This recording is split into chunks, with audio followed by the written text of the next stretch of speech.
Well, good evening, ladies and gentlemen, and welcome to Rocket Raceway Park. I'll tell you what, we've got a full night of racing getting underway here shortly as we continue to hot lap and get this track dialed in. Kevin Sestair and Kevin Rogers, both very, very busy men putting this racetrack together every single Saturday night just for you and for me, too. We're going to have a good time tonight, folks. We do have the modifieds here tonight. I've met several of the old drivers I've known for many years that have been racing modifieds for many years. So they're going to put on a great show for you, along with your other classes, too. The stock cars all coming in. And, of course, we race under United States Racing Association. USRA is our sanctioning body at Rocket Raceway Park. Make sure you step down to the concession stand if you hadn't had supper yet, because I'll tell you what, Justin is down here below us in the stands. His dad, Cody, very busy getting hamburgers and all the other goodies to you.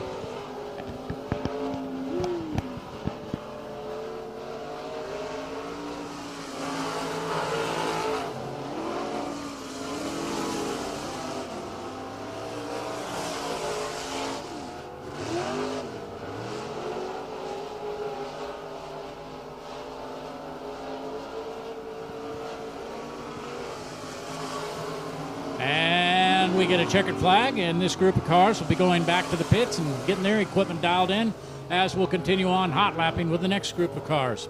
Once again, this is very much a family operation. It's so great to see Kevin Sestair Plumbing. I remember when Kevin used to race three-wheelers at Boyd Raceway many, many years ago. Then he started racing indoor events many years ago. Then he decided a roll cage might be a little safer instead of getting pitched off the high side of one of these here three-wheelers. So he made the move to stock cars. And Kevin's been racing and had retired from racing and now is getting into promoting several years ago, different track. But Kevin Sestair and Kevin Rogers, of course, taking this track over. Oh, I think about the dead of the winter, I believe. It's just amazing the work they've done, what they've put, the amount of hours they put in. And Kevin Sestair, of course, he'll be upstairs calling the shots to the drivers.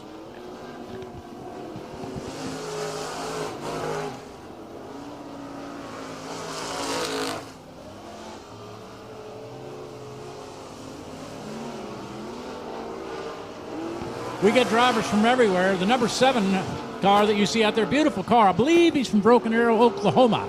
And talk to him, really nice guy. And I'll get all your names, all their names straightened out for you as the night progresses.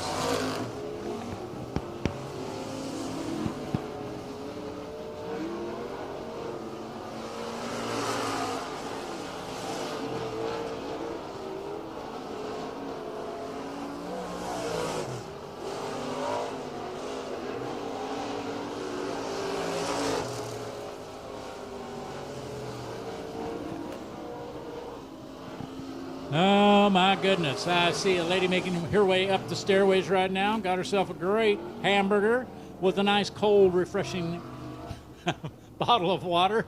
And they're just delicious food here. And I hope a lot of you maybe caught the video of a Super Champ. You say, what's a Super Champ? Well, it's an Aeronica, an airplane coming in from your south right over the treetops. Did a beautiful job on final approach, touchdown in the pits, did a beautiful 180, and what was in the tail? The Rocket Raceway Cafe. That's what was at the tail end of the airplane. Beautiful job. And then I just found out from Kevin's wife, JD, that her uncle been flying for many years, and that's just one of his planes. The plane is very popular in Alaska. Those of you that have flown or do fly know what I'm talking about. Excellent airplane. And I'm glad to see Mr. Melton out here. Melton in the number 18 beautiful modified ride. And talked to him a little bit earlier, and it'd be good to see him. We've got a lot of the other guys that do race with other racing series, and they're coming over here tonight.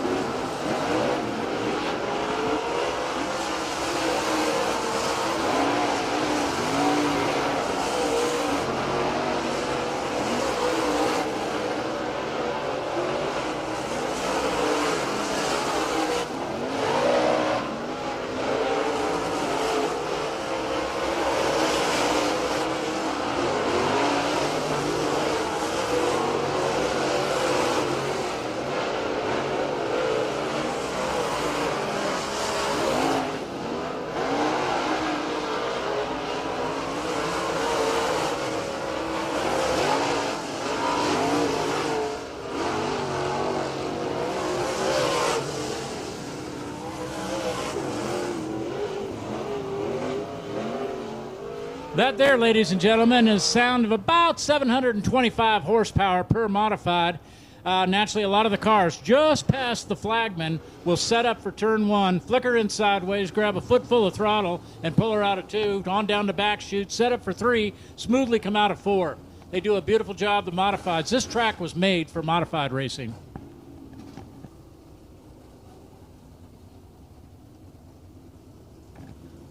And if you're a stock car fan, I remember many years ago, we used to call stock cars entry level, right? Those days are long, long gone. Whether it's a factory stock or one of the other stock classes, there's lots of different ones. They all just put on a tremendous show. We saw tremendous racing out here last Saturday night. Hope you were here. Bo Day won a championship last year with another series. Had a pretty nice night when he and his wife Joanna went to a awards banquet. He walked out of there with $10,000 cash for winning the series in that 4-car.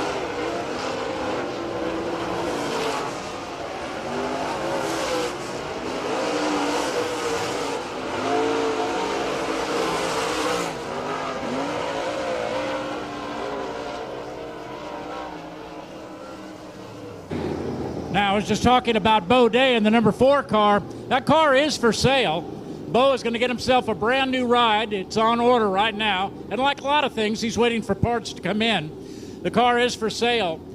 He had a very unfortunate set of circumstances several months ago at a big race, Kennedale Speedway Park. He got mixed up with several other cars, absolutely twisted the front dog cage on that car.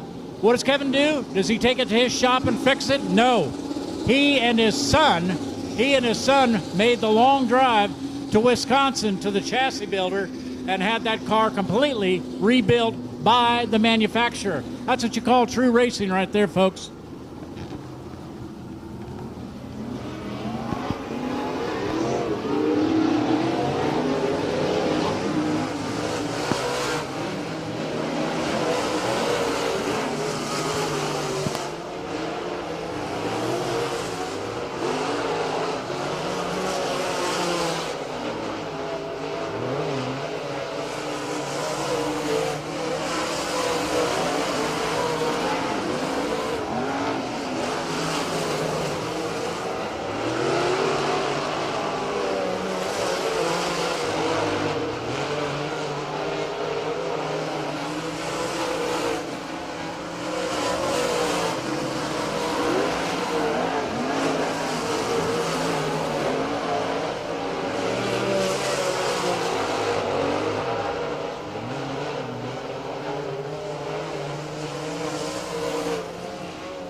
Folks, as that blue number 11 rolls down the front straightaway, you might have noticed a little different sound. That is actually a V6 in that blue number 11. Donnie Bonhart, North Little Rock, Arkansas Racers, got the V6 plugged in that GRT machine tonight, so it will make a little different sound and bring back a lot of old memories from the 90s there, bud. That's exactly right, Kevin. And Kevin Rogers upstairs sharing mics with me tonight, which is just going to be great. I stay a little bit confused. There's a lot of different series out there, so we're going to bring you USRA doing a superb job of racing under their banner this evening. And Kevin, I'll tell you what, did you eat dinner yet from one of the concession stand hamburgers down below? I've already had the cheeseburger, folks. You don't want to miss out on it. It may be one of the best burgers I've ever eaten. It is. By bar none, it is. It's just wonderful. They're excellent. And, of course, they got lots of other food as well.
And let's see here.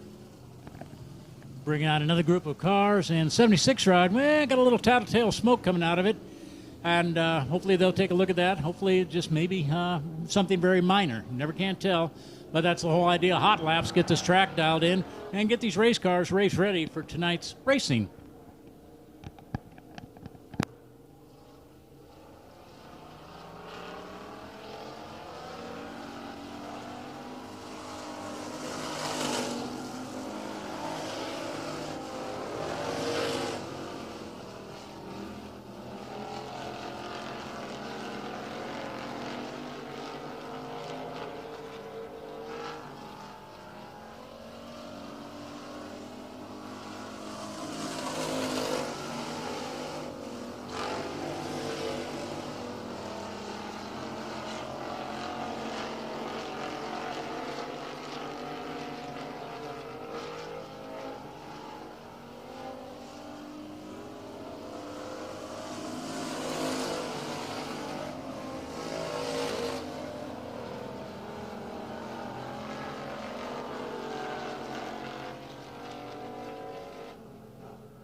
All right, we want to welcome everybody to the Rocket Raceway Park. At this time, if you're able, please stand, remove covers. We'll say a quick word of prayer, and then we'll go right into the national anthem. Dear Heavenly Father, we want to thank you for this beautiful weather, this opportunity to live in the greatest country in the world, the great American United States. Lord, just watch over all of our racers, our crews, our fans in the stands, and our marketing partners, and our staff as we enjoy a great night of racing right here in Petty, Texas. So watch over everyone as we race tonight. Watch over them as they get home, and just remember everything we do is for you. In Jesus' name I pray. Amen.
Let's go racing.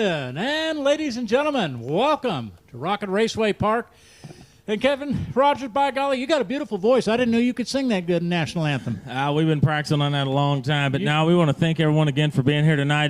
Brad, I'm going to officially turn the mic over to you. I'm gonna go do a few things, but I will be back down the ballistictrailersales.com victory lane. We'll be talking to all the feature winners tonight, so we're looking forward to working with you folks. Brad Crane will be the official voice of the Rocket Raceway Park tonight, so grab you a seat, grab you something cold to drink, and enjoy the show. Okay, very good, Roger, very good. And what a beautiful prayer, by the way. Really appreciate that. Okay, we got our first heat coming out onto the track, and let's see here. I got to get my homework taken care of here real quick. We're going to go to lineups. You know, we use RacePass, myracepass.com. This will be an 8-lap race.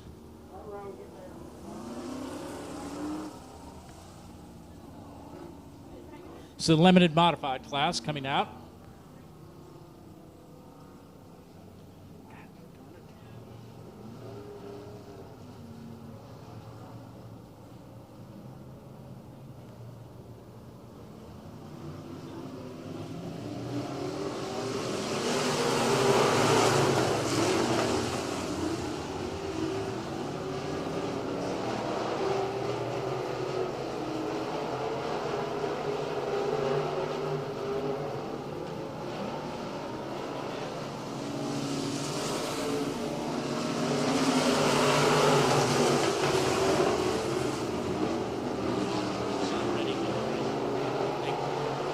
All right, folks, now we're getting dialed in here as we watch these drivers make their way around. Kevin Forrester doing a fine job up in front of them all.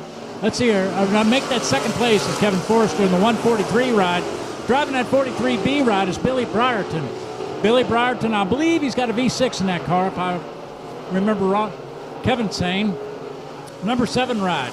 Todd Branham doing a fine job in his number 7 machine, running in the number 4 or 5 spot. Holding on 6, it's the number 4 T car. That's David Thompson in his 4T ride, followed by the 10 ride, 10T of Robert Thompson. Then the 23 machine, good-looking machine of Jimmy Day. Jimmy Day and his sons both out here today. Jimmy Day, the dad, Bo Day, Rowdy Day will be out a little later on. 44 car. Had a little problem getting the front end hooked up. Had to run wide. And your leader, of course, the 01 car, Tough Forester. Tough Forester in that number 01 ride.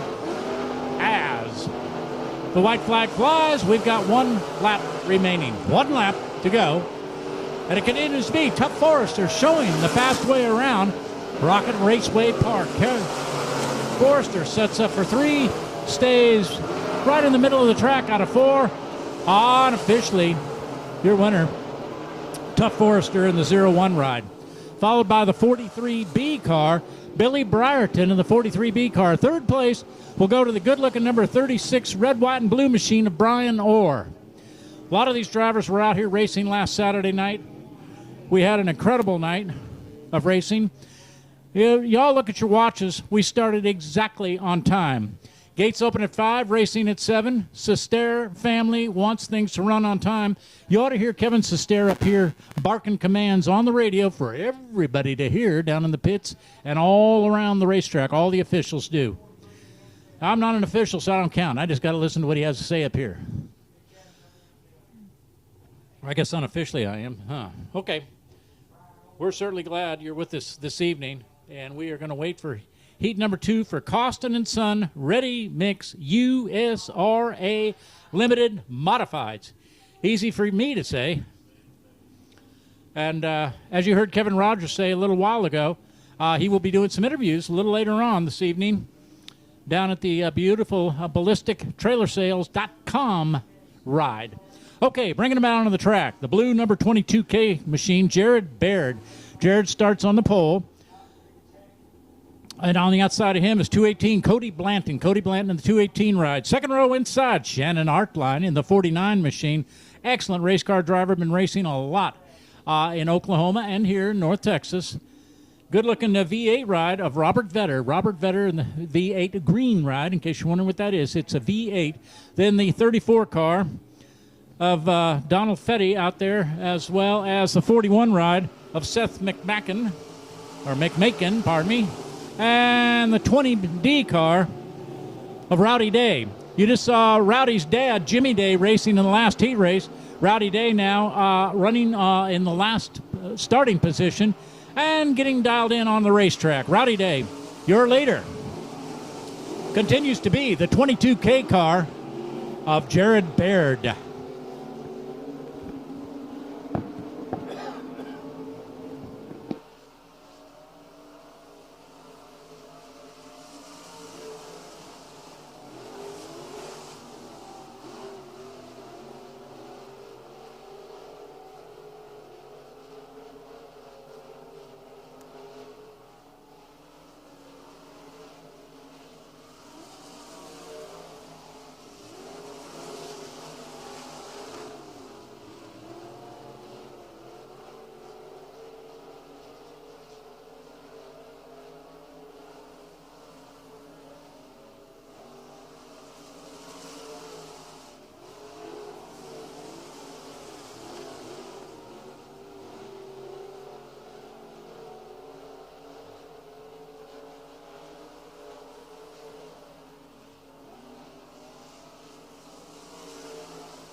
Okay, excellent racing action. 2 laps to go. 2 laps remaining.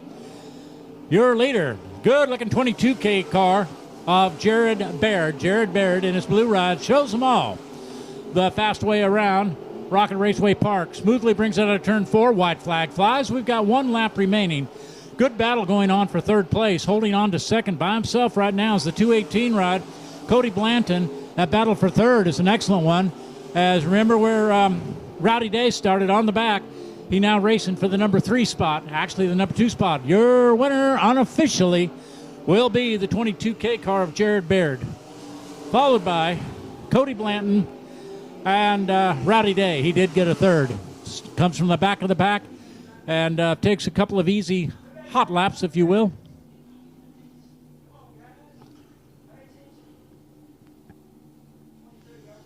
And we want to welcome Jeff from RaceOnTexas.com. That's right, RaceOnTexas.com.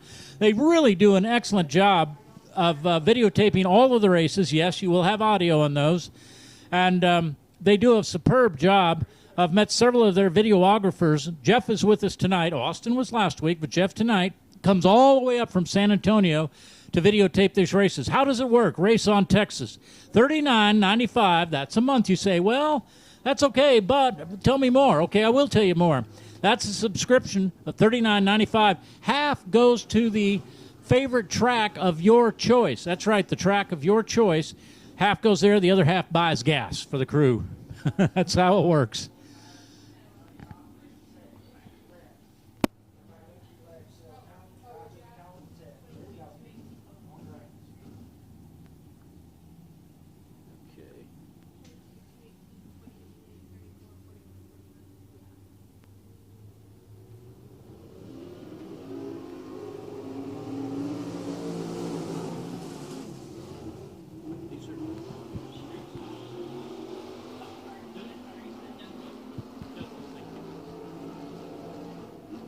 Okay, we have just one heat race in the Douglas Distributing USRA stock cars.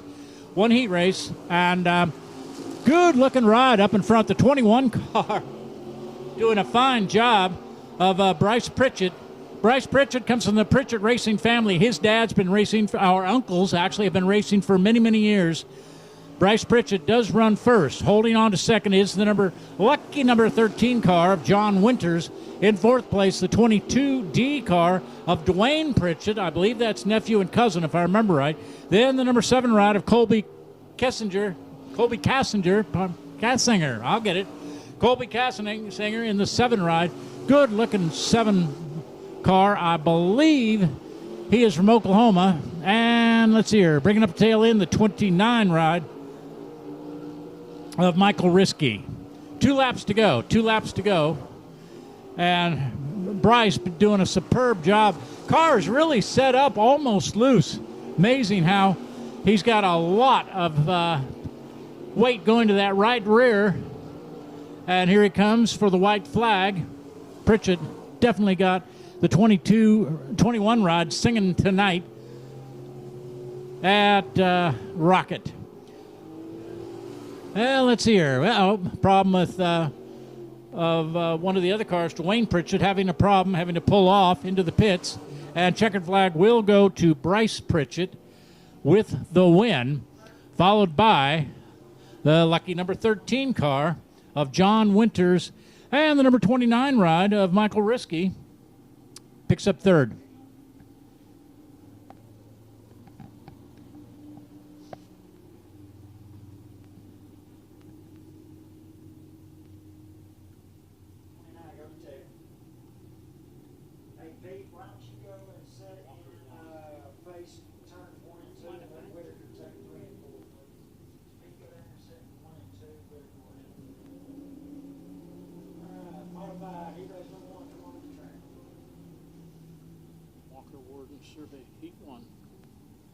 All right. This is the Walker Warden Jordan Survey USRA Modifieds. Guess who brings them out on the track? Bo Day. Bo Day is part of the Day Racing clan. They've been racing a lot of years in Texas. Bo, a tremendous driver. That car is for sale. It's a good one, folks. It's a proven winner all last year.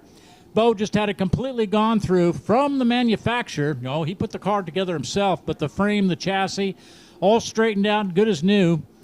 Up in Wisconsin. All right, driving the number 3C car. It's Kerry Collins in the 3C ride.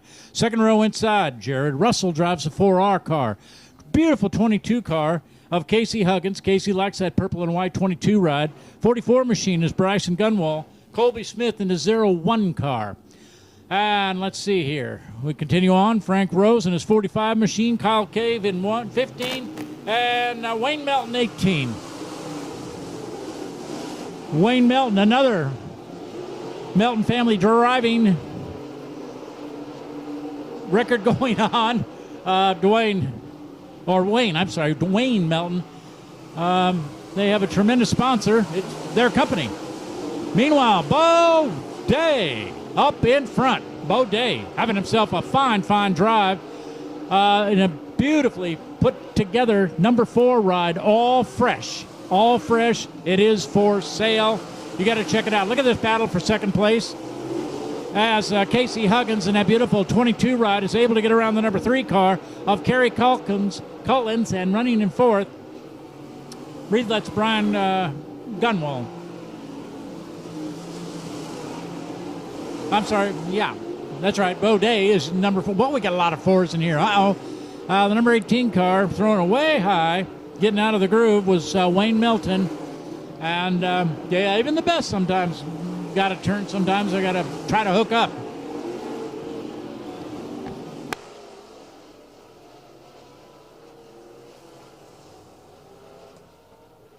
And a caution will come out.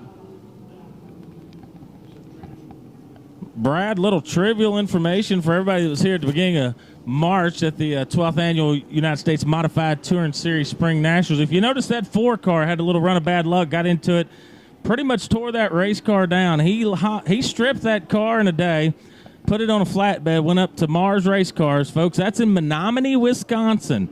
He drove up there. They put her on the jig. Took a couple of days to get back home with it, and I think in about a day and a half he had that thing rolling, and it looks like he was as fast as he was before the crash. That's exactly right, and he had a good co-pilot. Didn't do a very good job of driving, though. He's only about 4 years old. His son went with him, and I think he was out of daycare, out of school for the week, so he had a nice father and son vacation getting that car rebuilt. Yeah, that's impressive, though, to put that much time and effort into these old cars, and that's what makes a racer just a little more unique than a lot of the other sports. They do what they got to do. But I'll turn it back over to you. Great call on the action here, folks. This ought to be a good one. Thanks very much, Kevin. It's a lot of fun coming up here at Rocket Raceway Park. Here we go. We're back underway with racing. Bo Day, and you can hear the horsepower. You're listening to about right around 725 horsepower per motor. That's right. They put it out. Now, I don't know if that's at the crank or the rear wheels, but it dyno's out about 7 1/4.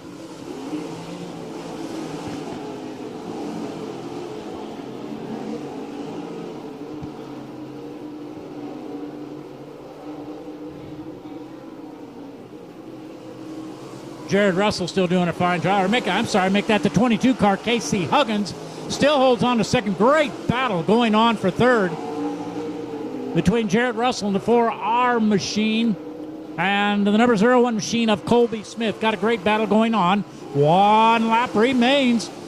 Bo Day is your leader. Bo out here with his wife, Jordana, and the 3 little kids and their great family. A tremendous racing family the Days are, and Bo takes the win, followed by Casey Huggins with a close second. Third, a very close third place, Jared Russell. Woo! And, of course, once again, those finishes are all unofficial. They get official a little later on. Where they're real official is when they go to the pay window. They go, oh, I got second place. I thought I won. No, you get to say, oh, okay, then, well, that's official. Pritchett, you see in his stalker, getting a little bump start.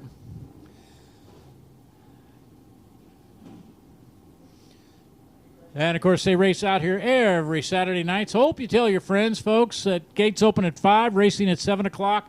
Full season for the 2022 season. We want to thank so much the wonderful people at M&M Dumpster Rentals. They help us out, along with Pepsi. That's our official drink here at the track. And Buckmeister Motorsports, good people doing good business. Bobcat of North Texas. Yeah, they make them go roundy round and push that dirt real good. Okay, it's going to be 8 laps. And bringing him out onto the track, just see here on the pole, it is the 2B car, Billy Brierton.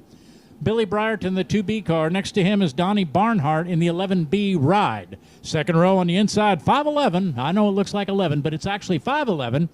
That's Tanner Barnhart. Tanner, good young guy. I just talked to him and his dad in the pits earlier this afternoon. The number 2 car next to Tanner is Michael Risky in the 2R car.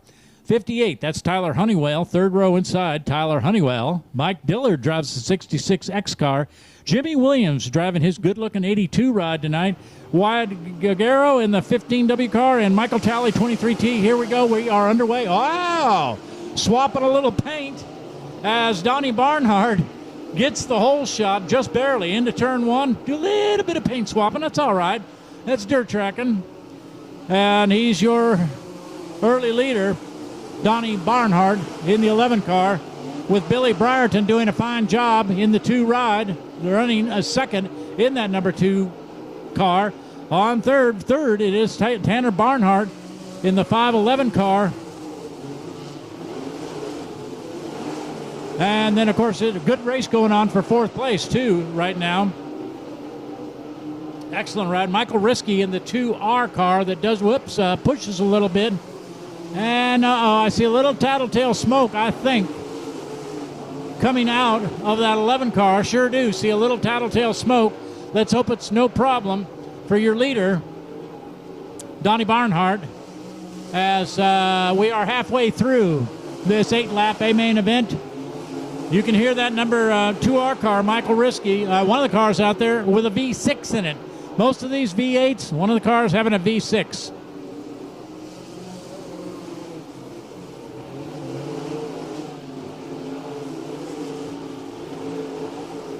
Mike Dillard looking good in the number 66X car. He runs in 4th place, followed by the 82 machine of Jimmy Williams. Jimmy having a fine ride in the good-looking black ride with 2 laps remaining, 2 laps.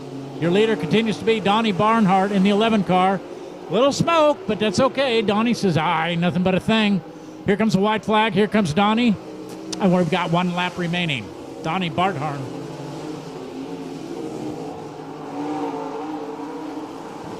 Man, Donnie Barnhart sets up for turn 3, stays right in the middle of the racetrack, smoothly comes out of 4.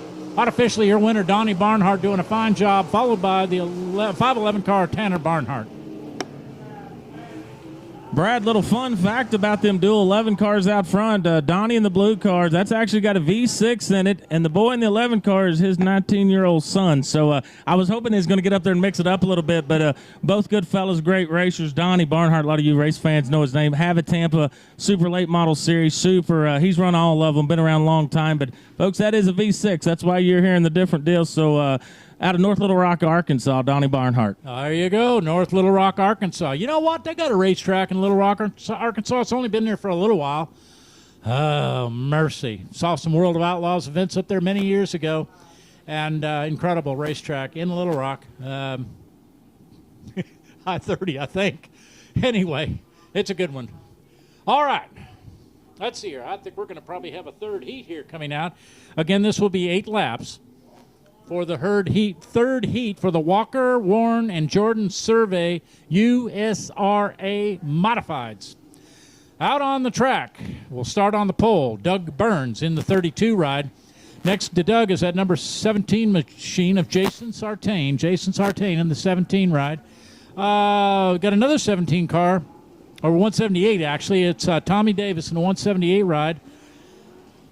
Starting on the back, let's see here. I believe that's going to be Cody Blanton in the 30 car, I'm thinking. We've got little different positions. Cody was supposed to start second row outside, but he may have asked, let me start on the back. I want to dial in my car. I'm not sure. Obviously I can't tell exactly, but that could be it.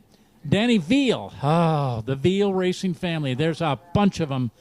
Danny Veal is in the 5X ride. And the Veals out of Princeton, Texas, been racing for many, many years. Don't forget, raceontexas.com. You, too, can watch all of the races on your lunch hour Monday. So when you walk in late from lunch on your lunch hour, well, boss, I had to watch the A-main. See, man, it's easy. $39.95, half goes to the track of your choice, hopefully right here to the Driver's Point Fund. The other half pays for the fuel and all the equipment. And trust me, RaceOnTexas.com, they've got some incredible equipment. I mean, first class. They're right up there with the big boys. Ross Malone, he's in the 2cc car, or 20C car. I'm thinking it's out there, and I don't see it. Well, okay. Sometimes the drivers just simply can't get the car to fire up and make their heat race. And 2, 3, 4, 5, 6, 7. We were supposed to have 2, 4, 6, 8, 9. So there's several that didn't make it. Okay. Now start. No start. No start.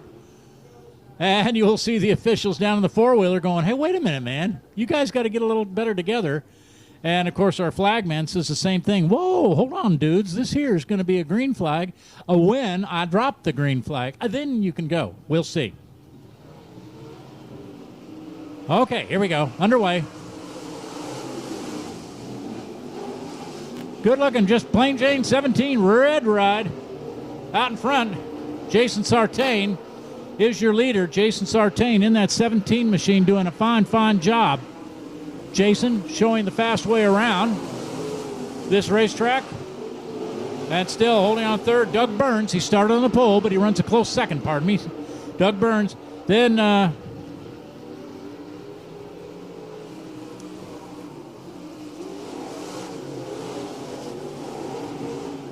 17B car. I'm sorry, 178 car. There we go, 178. Tommy Davis having a great battle going on with the 25H car of Shane Hartline. Shane in a beautiful red car.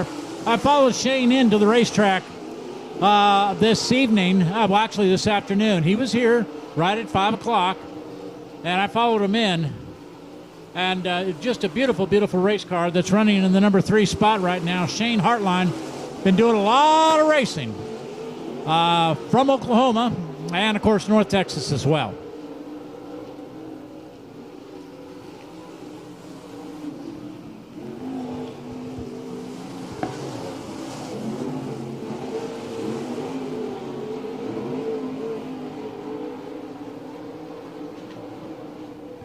Two laps to go, 2 laps.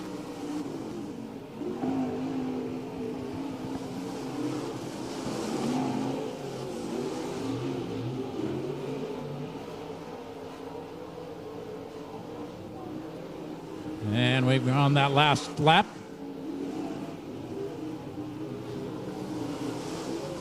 Sartain doing a great job.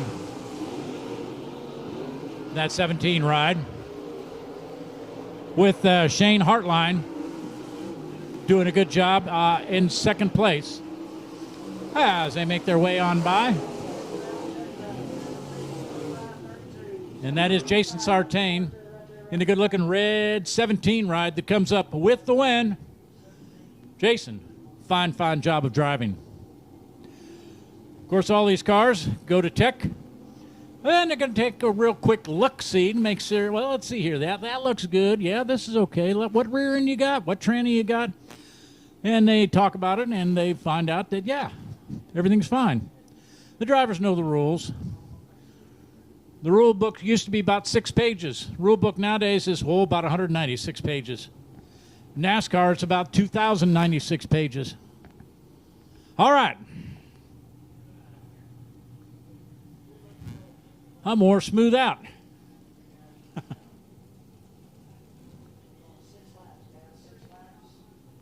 This will be 6 laps.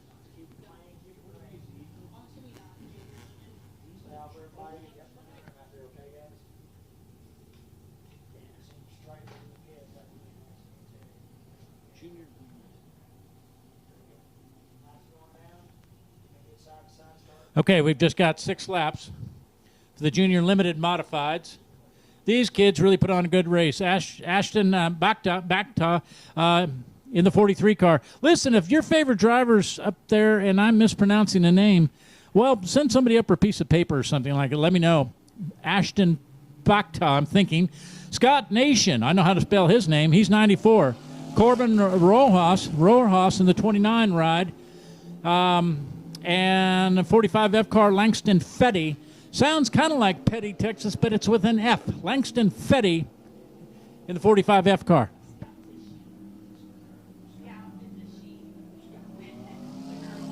Scout Nation, she doing a fine job, Scout Nation, in her 94 ride. And Scout is doing, well, of course it's a 94. It's pink and black. Of course it's a girl. Anyway, I shouldn't say that. Guys like pink, too. There's nothing wrong with a pink car. Just the girls kind of prefer it. she's running in the number 4 spot by herself. Remember, these drivers do start their V8s, of course, powered. Got a whole lot less carburation and cam and rear gearing and tranny in them than the big guys have. But the drivers are supposed to be 10 years old. Now, we had a driver out here last week. In fact, I believe he won. He's 9 years old, but he proved to himself at KSP a few Thursday nights ago to James Lopez, promoter out there, that he knows how to race a car. Lopez gave the okay that you can race in this class. And as he says, I'm 9, but I'm fixing to be 10. So there. Fixing to be 10. Ashton Bakhta doing a good job in his 43 machine. And the white flag flies as your leader continues to be Langston Fetty with an F. Langston Fetty up in front with that 45 car, followed by Corbin Rios in the 29 machine. And running third, it is the 43 car of Ashton Bakhta. And in our young lady Scout Nation, checkered flag. And your winner goes, or the win goes to good-looking yellow and blue ride of Langston Fetty. Woo! Junior limits, 10 years to, I think it's 14 years old. I can't remember exactly, but they're very young drivers. They don't drive to the track. Daddy does the driving to the track. I'll have to put it that way to you.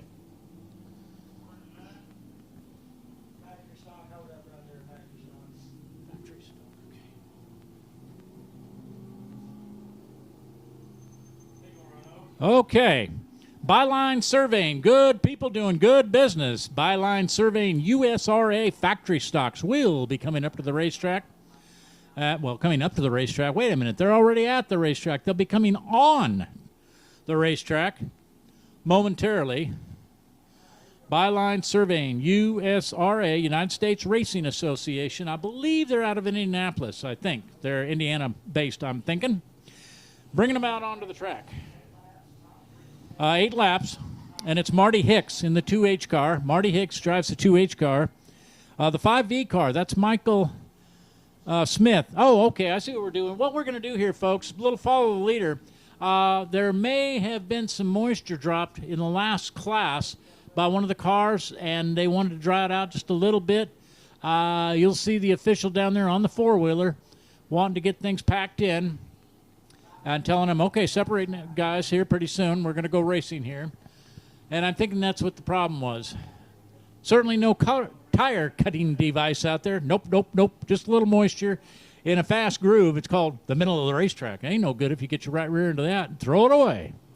Okay, Richard Sawyer, 76. Michael Smith, 5V. Nakia Norris, 7N. 58R, that's Chris Croston. And 24, Jesse Freeland. Jesse Freeland, the 24 car, he runs third. Nakia Norris does ring the back. Uh-oh, a little smoke coming out of Nakia's car. I hope I'm pronouncing his name or her name, the name right, Nakia. And the 7 car, I don't like seeing that smoke. That ain't no good.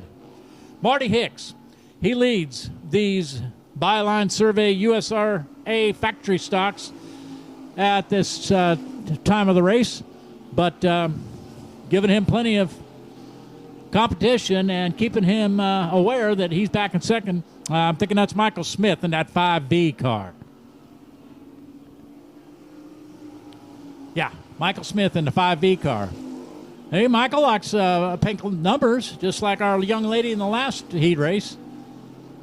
And again, that 7 ride, I sure don't like seeing that smoke, but hopefully it won't throw away the car, Nakia Norris. Meanwhile, your leader, Marty Hicks in the 2H car. Marty doing an excellent job showing the fast way around Rocket Raceway Park.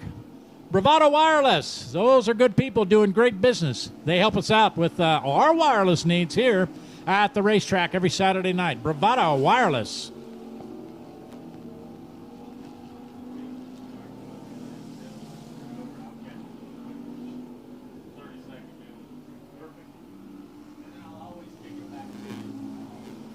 Two laps remain, 2 laps. 2 laps remain. Excellent racing action. Marty Hicks came to Victory Raceway. Wrong. I'll get it straight. Rocket Raceway.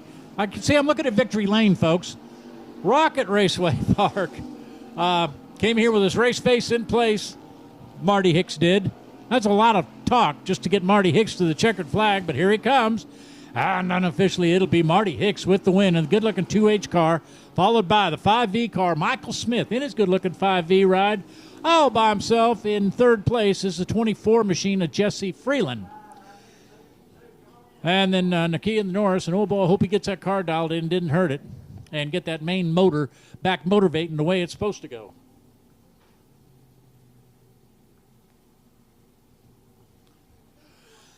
And again, we want to thank some more of our racetrack sponsors, Optimum Collision, along with allfleet.com, Parkway, GMC, and Buick. Yeah, they got them all. Parkway, good folks, doing great business. Douglas, doing a good job. And, of course, Byline Surveying, Construction, Byline Surveying. And, of course, the man with a whole bunch of money into this is Sustair Plumbing. He's probably a main sponsor, too. At least his wife says so. Okay, here we go. Dion Redmond, the 38 car, will start on the pole. Dion. Next to him, Dion, is the 45X car, Tyler Killingsworth. Good-looking race car. Tyler's wrap job is just beautiful. Then we've got Billy White. He's in the 7K car. Starts second row inside. Second row outside. The B21 machine, Bryce Pritchett. You've seen his family out here earlier. 4B, that's Kyle Blanton. And 24B, David Booth. And let's see here. Who are we missing? 24B maybe? Here we go. We're underway. Yeah, I don't think the 24B car did not make it. I don't believe. Anyway. Good race up in front as Bryce Pritchett gets the blue and orange ride. The front end tries to push a little bit. He's trying to get it to hook up, but good race. Bryce Pritchett out in front. I'm sure he's got sponsors. He's just maybe got the car painted up from last year. Hadn't quite got it finished wrapped yet. And look at that battle for second place. Tyler Killingsworth holds off the other drivers. Billy White in the 7K car and the good-looking 38 machine of Dan Redmond. Redmond in the 38 car.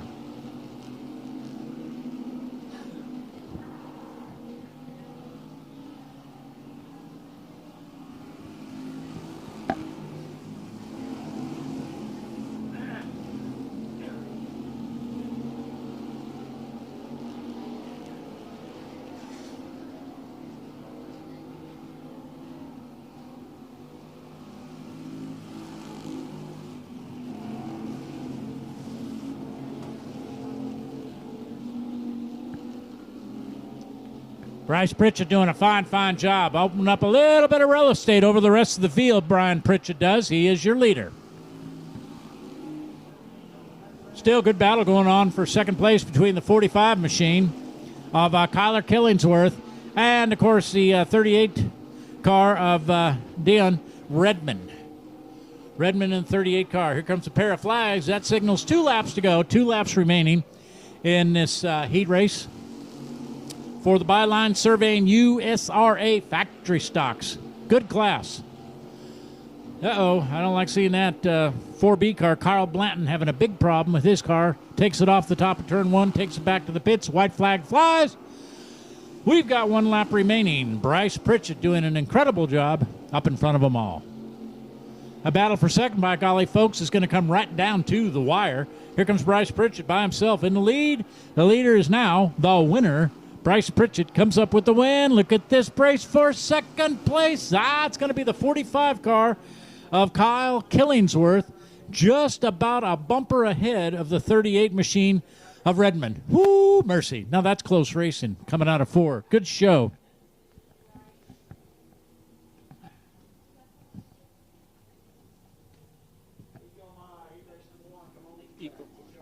Ecomods will be coming up next. Economy Modifieds. These guys are really popular out here. at this racetrack.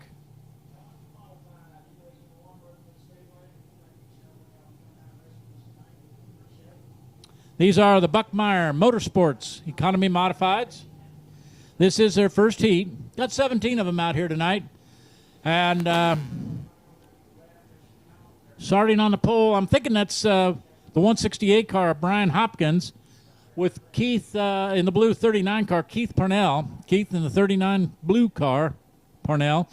Second row on the inside, 02, that's Derek Harris. Then we have the 77R machine of Tony Ross. Third row inside, 48H, that's Hunter Howard. And third row outside, Terry McGarry in the 76 car. Talked to Terry, and I'm believing it was his wife earlier this afternoon in the pits. Fourth, 71 car, Brad Taylor. 14, Jacob Witz. 7.1, Ellie Jackson on the back. And a 71T car out there, Brad Taylor. Let's see here. Maybe, hopefully not having a problem. Maybe just a new driver. Not sure. Anyway, here we go. We are doing a fine job with Derek Harris. Derek Harris, y'all just follow me. Derek Harris is your lead car. Doing a good job. Real good job.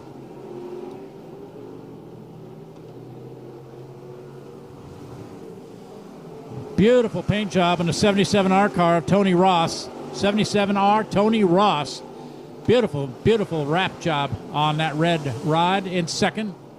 Then Brian Hopkins does a good job holding on to third place up to this point. Brian Hopkins having a good race with the number 14 car of Jacob Watts. Jacob Watts in his 14 ride. In fifth. Now you know why it's so important to have really good numbers that are bright. They look good today, but sometimes you get kind of dusk and under the lights. It's hard to see till they come right by us.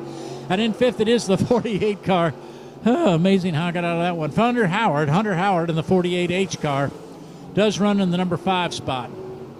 Little over halfway. This main event. This heat. They'll have a main a little later on. See, I'm getting so excited watching these guys already. They're having a main race. I know that much, but it's the heat race. 2 laps to go. Derek Harris. That fine looking 02 car showing the fast way around Rocket Speedway Park. And the white flag flies. Derek Harris says, "Ye all just follow me. I'll bring it on home." Tony Ross says, "Well, me too, man. I'm running second." Tony Ross in second. Look at the battle for third. It's a good one. Brad Taylor in there. And, of course, Brian Hopkins in the 168 ride. And your winner, doing a fine job, Derek Harris, having himself a great race. And Tony Ross will come by, about second place. And there again, those are unofficial. We used to always have to say unofficially many years ago when all the scorekeeping was done by hand. Now, what do we have? Computers. That's right. Everybody's got a number, everybody's got a name, and everybody's got a thing on their car. Transponder, it can be located no lower than the steering box. And it transmits what the car's doing and what position. Makes it real nice. We used to have many years ago, and many of you race fans have seen them, 50-lap or 100-lap dirt track races, main events, way back in the old days. You don't see them much anymore. You talk about getting confused. This is going to be 8 laps. Top 3 will go to Tech. Always the top 3 in the heat races. Okay, Sam Farmer, he drives a good-looking orange and blue 72 ride. He starts on the pole. Sean Williams is 81T. Second row inside. Aaron Booth in the 24B car. Eric Whitaker, he drives number 12W. 4, Gene Wade. 13R, Rhett Burton. 9, Jess Fess. Charlie Coleman, 11C. Here we go.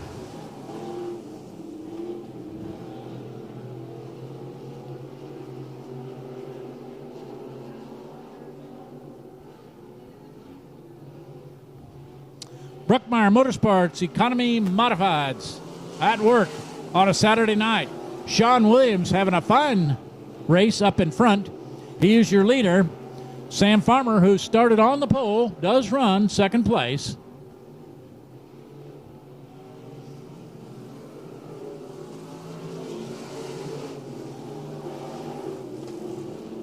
Oh, yeah. Smooth racing. Again, want to thank RaceOnTexas.com for coming out here tonight. Jeff, with the camera in hand, always doing a fine job. Jeff comes all the way up from San Antonio, Texas, just to video these races for you this evening. $39.95 a month.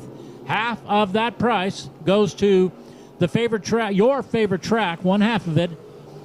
And that's a track of your choice. Hopefully it'll be right here at Rocket, but if not, it can be any track that you choose. The other half, of course, paying for expenses. Whew, they do a great job, too, I might add. They've been around quite a while now, Race on Texas. I remember doing videos many, many years ago. Cowtown Speedway, some of you may have gone there in the old days. It was built in '63. I started in '83. It closed down in, about the mid-2000s. Very old racetrack. We used to do everything on half-inch VHS tape.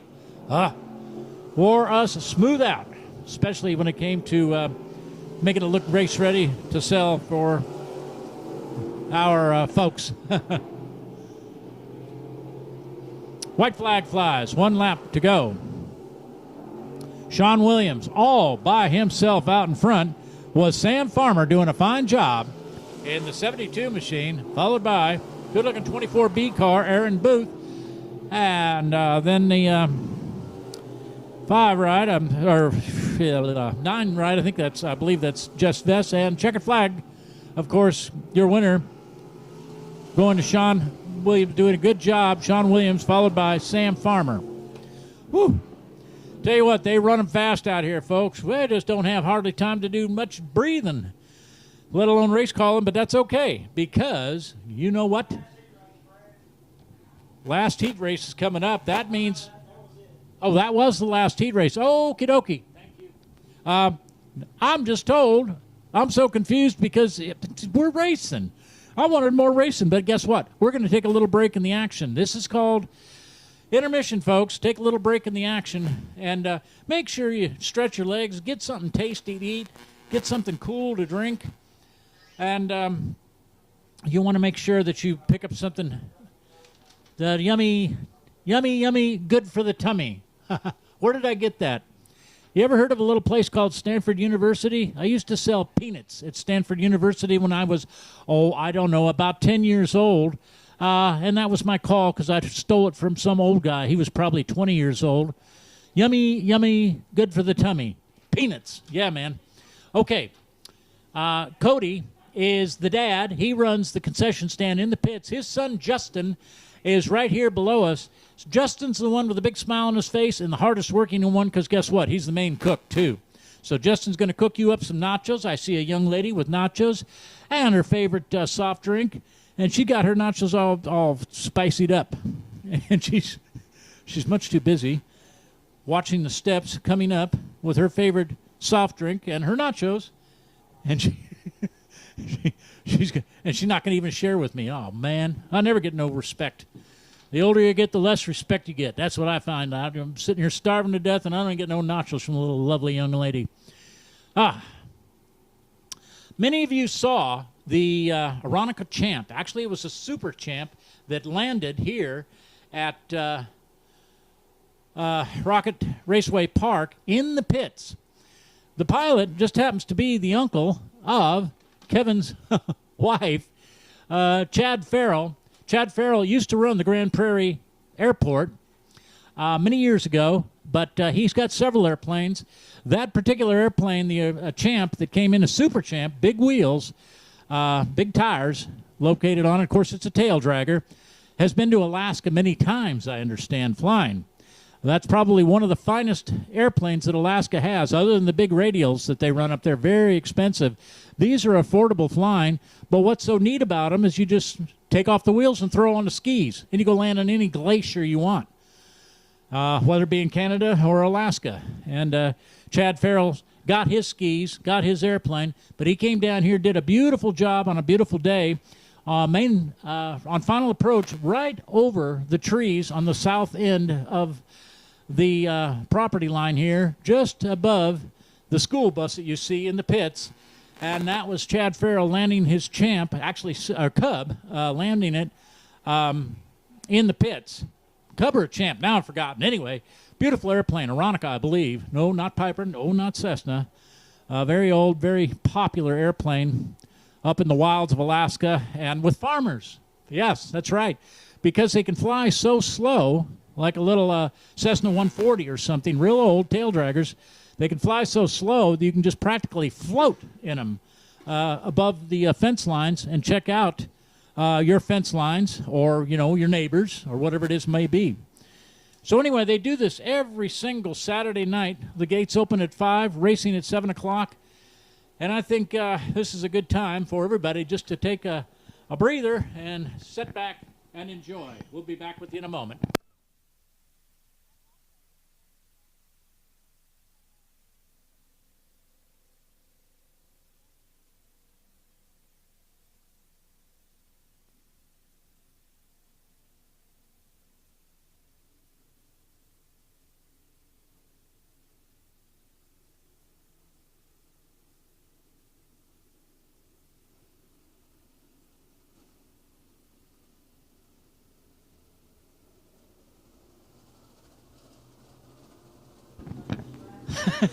Modified B main. How's that for a short intermission? Woo!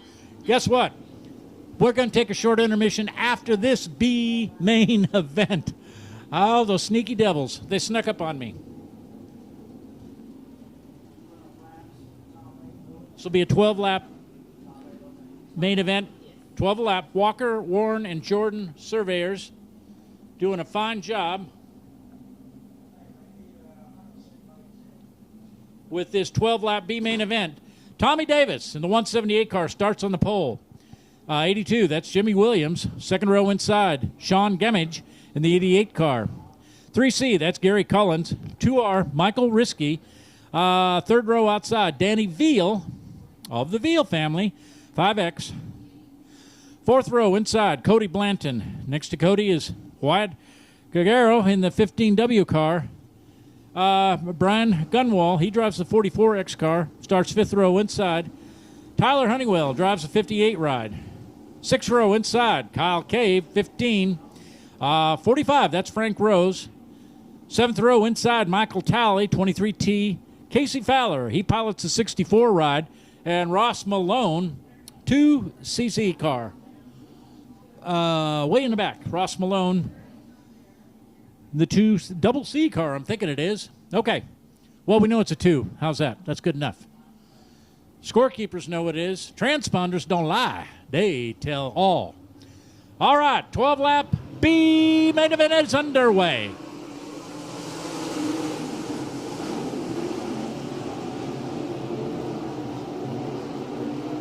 Jimmy Williams with the gas on up in front in the good-looking black ride. 82, Jimmy Williams, your early leader, followed by 17 rider, 178 ride, Tommy Davis, the 178 ride. Then the good-looking number 3C car, Kerry Collins, in that 3 car.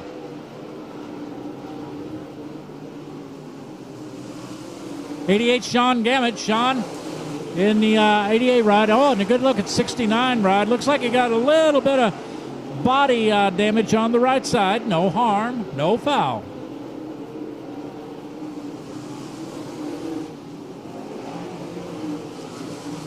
Oh, look at this battle up in front. Oh, mercy. Good racing up in front.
here we go.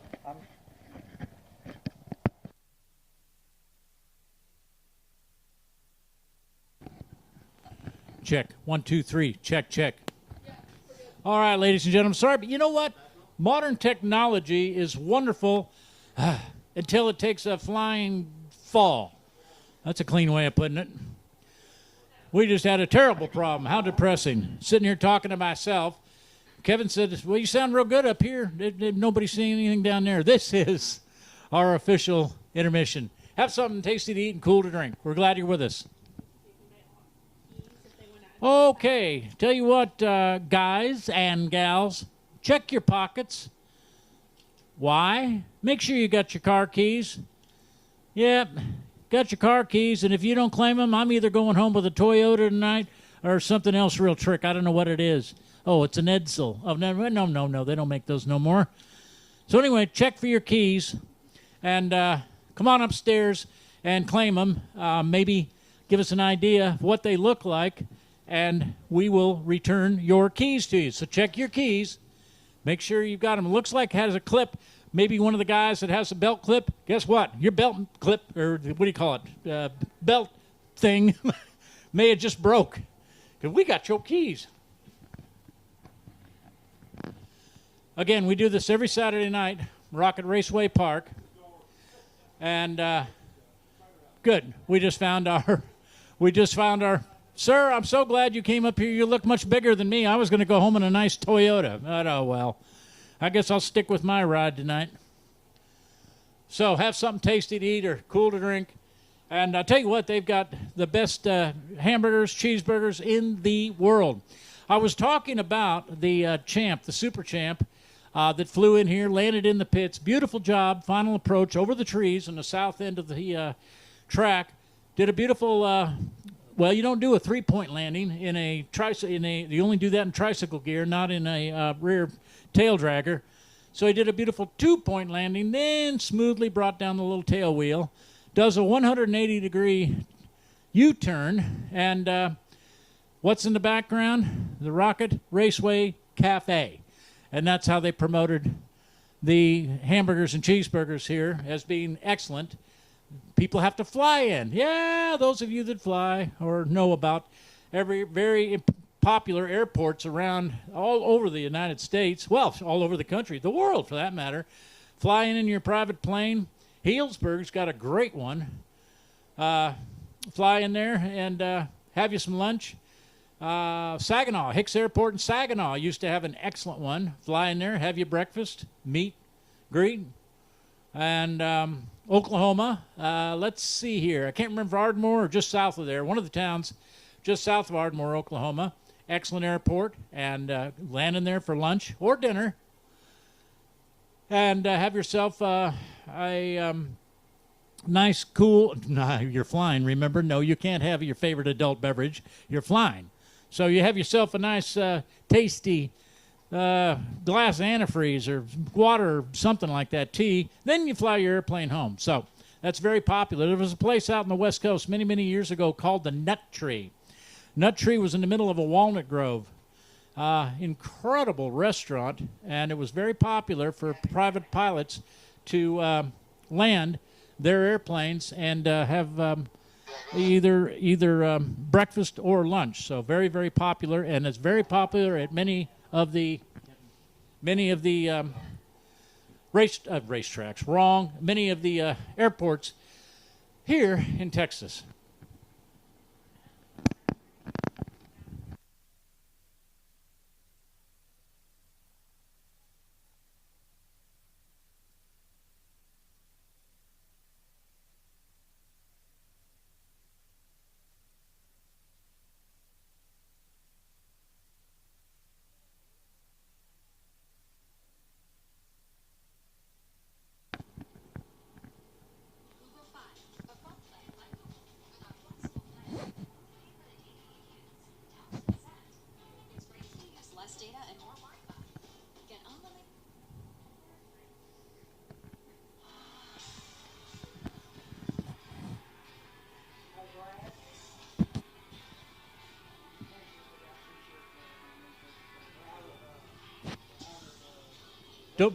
don't forget T-shirts.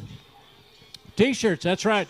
Rocket Raceway Park T-shirts. Let's listen to Blake Shelton real quick like. Earnhardt sticker behind my head and my woman by my side. Tailpipes popping, the radio's rocking, country boy can't survive. If you got a problem with that.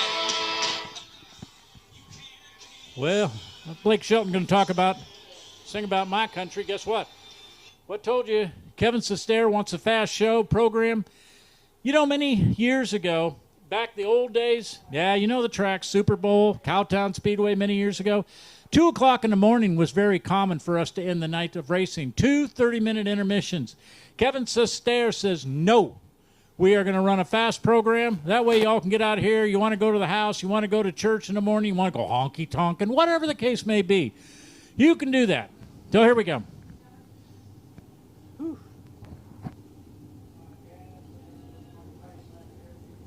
I'm terribly depressed. I wanted to hear Blake Shelton sing about my country. Well, we got our own country going on here right now.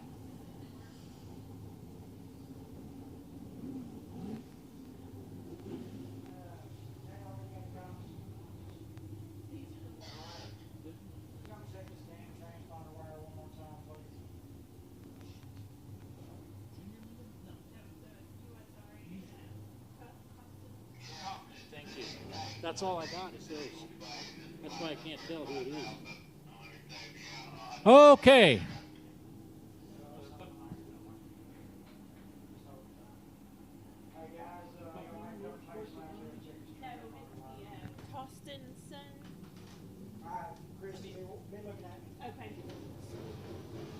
Costin and Son, Ready Mix, USRA main event.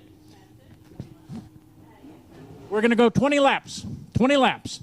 Billy Brierton on the pole in the 43B car. Next to Billy, it's the 218 machine of Cody Blanton. Second row inside, 22K Jared Baird. Rowdy Day, he pilots the 20D car as in Day. Number 3, third row, is the 7 car of Todd Branham. Next to Todd is Brian Orr in his 36 car. Fourth row inside, Tough Forrester in his 01 car. Robert Vetter, he drives the V8. That's right. He's probably got a V8 in that machine, too, and that's number V8. Ronald Fetty with an F. Ronald Fetty in the 34 car. Kevin Forrester drives the R143 machine. 6th row inside, Seth McMacken. Or McMiggin, I hope I'm pronouncing it right. 4T, that's David Thompson. 20T, make that 10T, Robert Thompson. We got David Thompson, 4T. Robert Thompson, 10T. Shannon Hartline, you saw him in his heat race. He's in the 49 car. Starting 7th row outside. 8th row inside, Jimmy Day in the 23M car. The dad, Jimmy. Dad to Rowdy and Bo. And then we've got Jonathan Sullivan in his 44S car. Randy Johnway in the 8A car. Last but not least, 9th row outside, 18 car start, 13P Wyatt Payne. Woo. Mercy.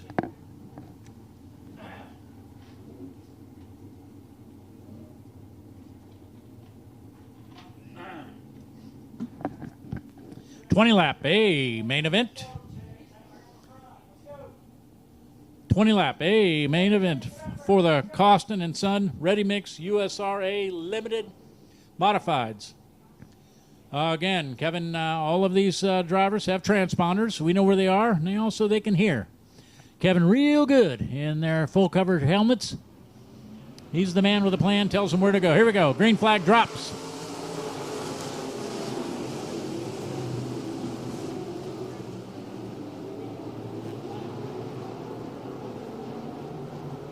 All right, good racing action.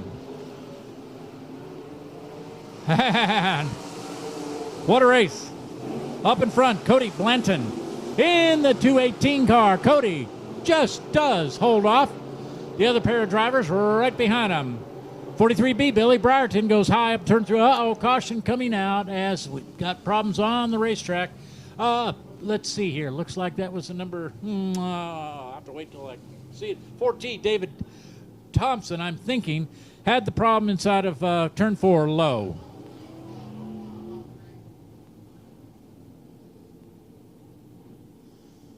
Fine job of flagging that race there, young lady. We see you walking down with that green flag. You did a fine, fine job. As our flag man handed her Kevin Fry. Kevin Fry is our flag man, wears the helmet. Good idea. More and more dirt tracking flagmen are doing that. I worked with a flagman for many, many years in Fort Worth. Billy Tidwell lost an eye many years ago, was a truck driver by trade, owned a trucking company, lost an eye, and I don't remember if he still drove or not, but he could flag for many, many years. Always wore safety glasses. So full coverage helmet, probably a really good idea. You see it many of the World of Outlaw events, whether they're the late model outlaws or the sprint car outlaws, flagmen wearing full coverage helmets. Super idea. Those of you that sit down low, that like it right down there low, well, you know what it's all about, get a little bit of dirt. Those of you coming out of turn 4, as the drivers come out of turn 4, yeah. Those of you that are down low, you know what a little bit of dirt's all about. Well, imagine being in a flag stand and having a wad of mud or a rock or whatever, hopefully no rocks. As you can see, this racetrack I think is rock-free. But whatever it is, if it hits you at 80, 90 mile an hour, it's going to hurt, especially if it's in an eye. So Kevin Fry, our flagman, chooses to wear a full coverage helmet. And good idea. Whew. Hope you all got something tasty to eat and cool to drink down there at the concession stand. Justin is the son. Cody is his dad. He's in the pit concession stand. Justin is in our concession stand right here below us. Or, well, right behind your backs. There you go. Well, and below you, too. You're higher than Justin is in his concession stand. Okay, had a problem with one of the cars over there in turn 3.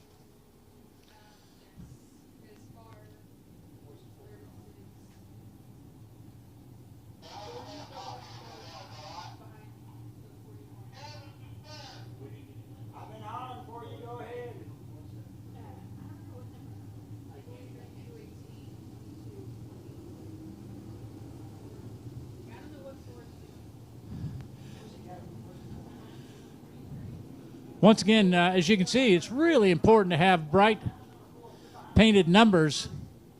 The scorekeepers can tell who had the problem with the tracking device. That's right. That's what I said. They can tell. I can't. I can't see the number.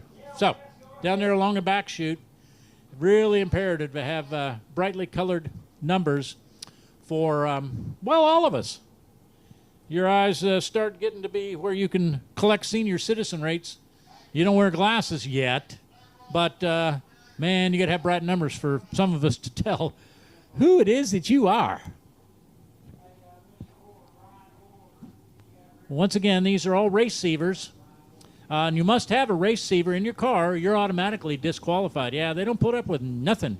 DQ'd if you don't have that. Transponders were, again, that is the official scorekeeping. Transponders, they can be no lower than the steering box. You got to have them by the steering box height. That's about the lowest part of the car. Maybe the pipes are maybe a little bit lower. And that's all imperative in dirt track racing nowadays. So this is going to be a complete restart. We got no laps complete in this 20-lap, main event.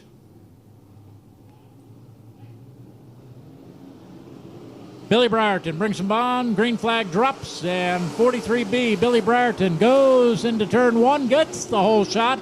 Out of turn 2 goes Brierton in your lead. Look at the battle for second place. It's a trio battling for second as Jared Baird is in that 22K car. Down low, Jared Baird in the blue 22K car. No, a sandwich going on for the 28 car. Having the problem. Let's see here. Maybe that was the V8 car, a Vetter, having the problem. And he's top at the top of turn 2. We continue to race, and we will see if we're going to get a caution or not. I don't think so. I think we're going to continue to race as the driver apparently they feel is far enough off of the racetrack and out of harm's way. Good battle up in front with Billy Brierton in that 43B car. What a drag race down the back chute. Others racing in there. Tough Forester having a good time in the middle of the pack. Donald Petty in his 34 ride. David Thompson drives 4T. All having fine races. Race in this A-main event. Donald Petty just comes by in that 34 blue and orange car. And we continue to watch this race up in front, and it's a good one. Rowdy Day comes on by in his 20 car. Rowdy Day in the 20D car, as in Rowdy, as in Day. Good race.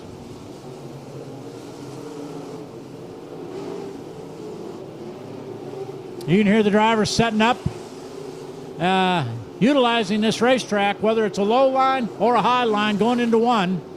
They're utilizing, there's a little paint swapping going into one between the 44 car of Jordan Sullivan. Jordan Sullivan having a problem with one of the other drivers. And we continue to race on.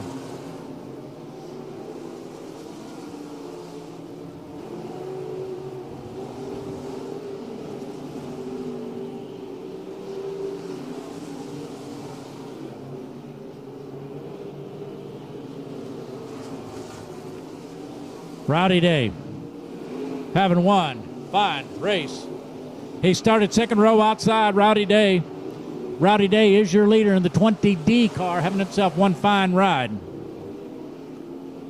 And, of course, his brother, Bo Day, will be out here in the modified a little bit later on. Bo will. And you saw his dad, Jimmy Day, out here racing as well. All three of them from Greenville. We're sure glad they decided to make the pull up here. It's a good haul and a lot of gas. As we are a little over halfway through this main event for the Costin & Son Ready Mix USRA Limited Modifieds.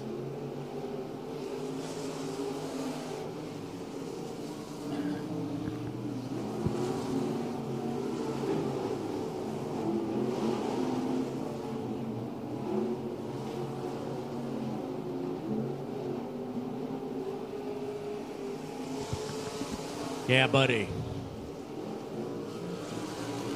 Rowdy coming out of turn 2, down the back chute, doing a fine job. Smooth racing action by Rowdy.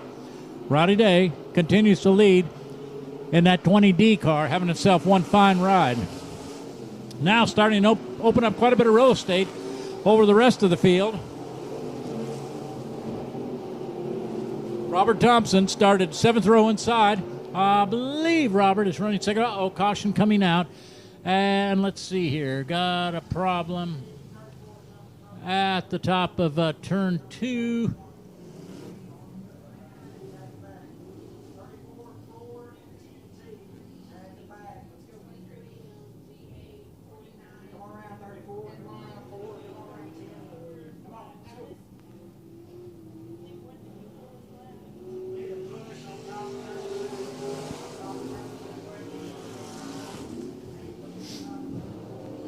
Now, we all know that 20D Rowdy Day is your lead car. Then there were a couple of cars, I'm thinking, that were lap cars.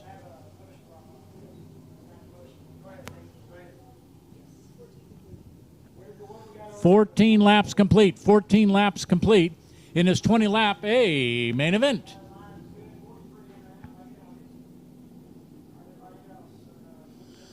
I'll tell you what, the Day clan, Jimmy Day, his dad, Jimmy's dad, James Day, raced many years ago.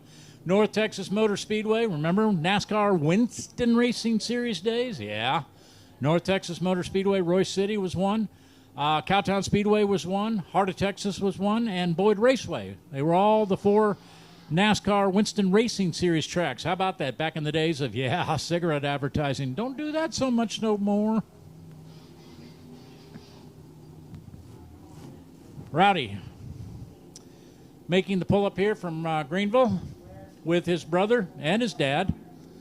His brother Bo, dad Jimmy, and again Jimmy's dad, no longer with us, but a heck of a racer from way back. Back in, I think about the 70s, maybe 80s. I just remember we'd have a big show at Cowtown Speedway in Fort Worth, and the days would come, when the money was in those days. It was probably $500 to win or something in those days. Here we go. 14 laps complete. We are back racing. And Rowdy Day is sure glad he came up to Rocket Raceway Park because Rowdy leads all.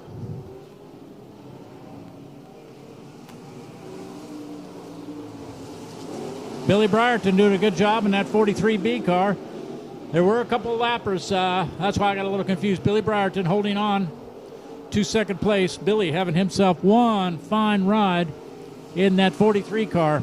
Brierton having a great race in second place. In third, Jared Baird in the 22K car. Good battle going on for fourth place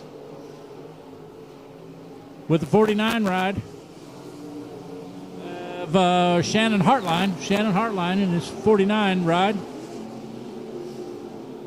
And number 6 car, he's having a good race as well in the middle of the pack. 2 laps to go. Rowdy Day says, follow me, boys. Or is that follow me, guys? Rowdy Day, your leader, having a great race. Excellent battle for third place. It's going to come down to the wires, ladies and gentlemen. As Rowdy comes by, takes the white flag.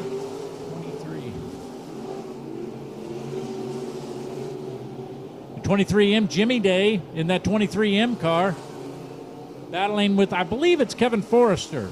I'm thinking. There he goes. Rowdy Day picks up the win. All right. Rowdy Day doing a superb job. Rowdy Day coming up with the win, doing an excellent job, followed by the 43 car. 43 car, Billy Brierton.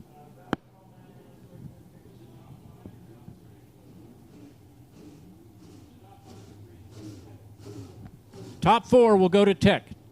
Top 4 go to Tech. Rowdy Day says, y'all follow me, boys. And darn it, let's see here.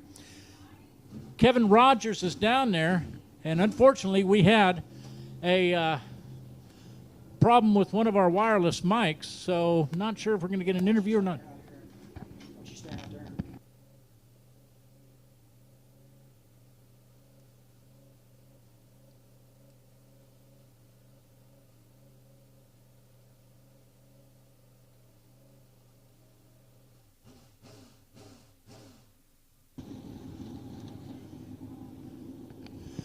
There you go, folks.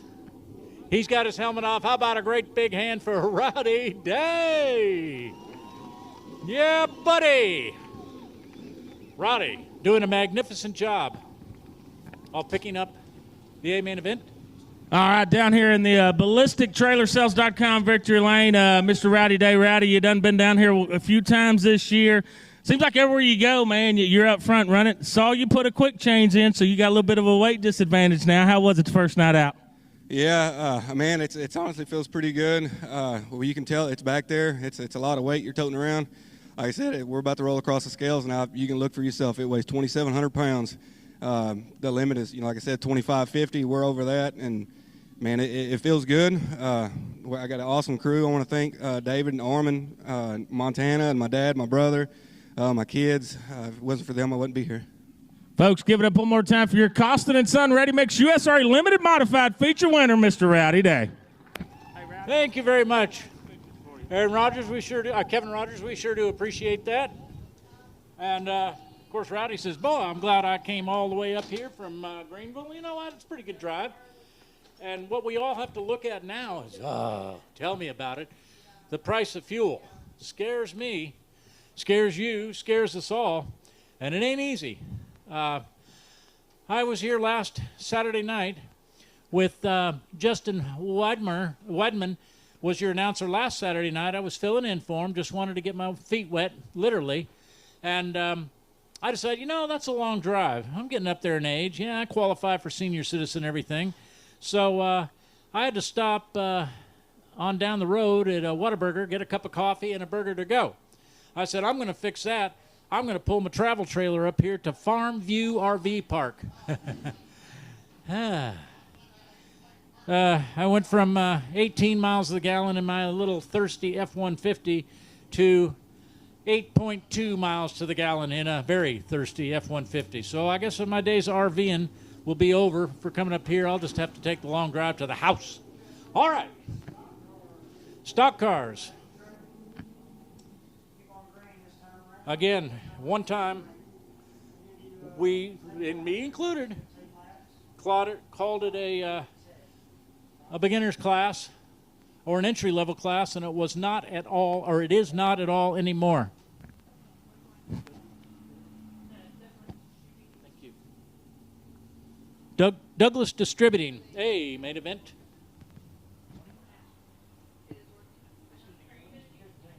"15 laps for these 5 drivers. Green flag drops, and we are underway." And Bryce Pritchett, boy, you saw him in his heat race earlier, and I believe it's his uncle Dwayne Pritchett that's in the 22 car, runs third. Between the two Pritchetts is the 13 ride, John Winters in the lucky number 13. He runs second, holding on to fourth. It's the number 7 machine of Colby Cassinger. I've got it. I'll give it. Colby in the 7 ride. And Michael Risky, he drives his good-looking white 29 machine, Michael Risky. 15 laps for this feature for the Douglas Distributing USRA stock car class.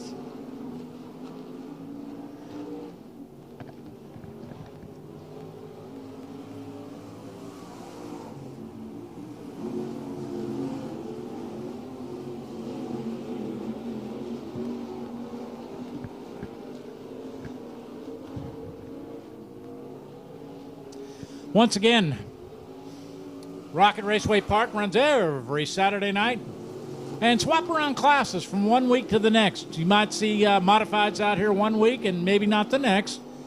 Perhaps we'll see some sprints out here once. I'm sorry, I don't have my schedule in front of me tonight. And you just make sure that you go to the Rocket Raceway Park Facebook page and you check it out. You'll see all kinds of neat stuff in there. Meanwhile, Pritchett says, speaking of neat, I'm pretty neat up in front. Good looking ride. Bryce Pritchett in the B21 car. Still holding on to second, the lucky number 13 ride of John Winters. John doing a great job of holding on to second place.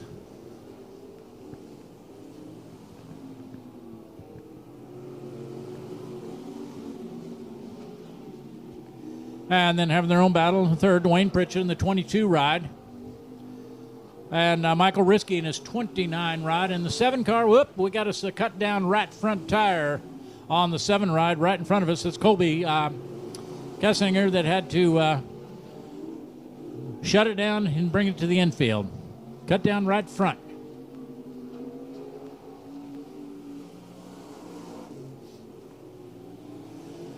The track still just in great shape.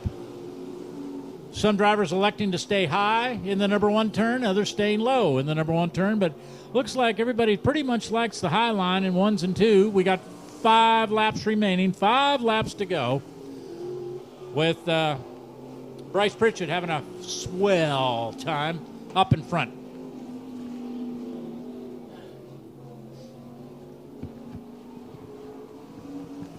And again, for many, many years, way back in the old 60s, 70s racing, very common to run till, 1 a.m., 2 a.m., 3 a.m. Some of us have seen the sun come up. At various racetracks.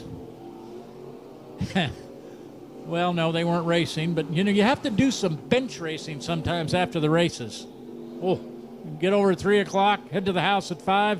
Whoops, missed church again today. Oh, well, what are you going to do? Got home. That was the old days. Not anymore. The Stair Gang says we're going to run fast. We're going to take a short intermission, and we're going to keep on running fast, so we do. White flag comes out. We've got 1 lap remaining. Bryce Pritchett is your leader in the B21. Good-looking wrapped ride, Bryce Pritchett. Still holding on to second is John Winters. Bryce sets up for 3, stays low in 4, comes out of 4, and unofficially it's Bryce Pritchett with the win, just coming on by nice and calm and cool with the 13 car of John Winters in second place. Scoring third will be the 22D car of Dwayne Pritchett, and then the 29 machine of Michael Risky. Ooh. There you go, folks. Douglas distributed USRA stock cars. And let's see here. I'll bet you Kevin Rogers is going to have another quick little talk. We'll see. He's going to go to Victory Lane, and we'll see if we can get an interview here real quick like. Don't forget that concession stand is open for your dining pleasure, or if you're thirsty, get you something tasty to eat, cool to drink. And Kevin Rogers congratulating Bryce Pritchett. What a race. Again, the Pritchett gang been racing for a lot of years, many, many years. And their cousins and brothers and uncles and all kinds of stuff going on in the Pritchett gang. Again, we want to thank some of our track sponsors, HMT, good folks, along with Abel, Truck and Trailer shows. And there he comes out of the car, ladies and gentlemen. But we're gonna let Kevin Rogers have a quick interview. Take it away, Kevin. Back down here in the BallisticTrailerSales.com victory lane, our Douglas Distributing USA Stock Car feature winner, Mr. Bryce Pritchett. Bryce, pulling up from Combine, Texas area up here to race with us weekly, man. What is it about these USA Stock Cars that's got you making that haul every Saturday night? Oh, man, we just wanted something different than IMCA, and we're finally coming out, and somebody took a chance with the USRA Stock Cars, and I couldn't be more grateful for you guys doing that. Well, man, we appreciate it. I see you got a lot of folks on this car. Who helps you week in and week out get back out here to the Rocket Raceway Park? My father-in-law Lee, my stepdad Rusty, my grandpa. He's the heart and soul of all this. Man, just everybody. Heck, in-law fabrication, Night Creepers, Stephenville Starter, Brad's Transmission, you name it. Artie and Sons Paint Body, everybody. Smileys. There's plenty of us. Well, folks, give it up one more time for your Douglas Distributing USA Stock Car feature winner, Mr. Bryce Pritchett. There you go, ladies and gentlemen. Thank you, Kevin Rogers. Good job. Good interview. And let's see here. Let's continue on. This is so much fun, boys and girls. I'm ready for some more racing. What do you think?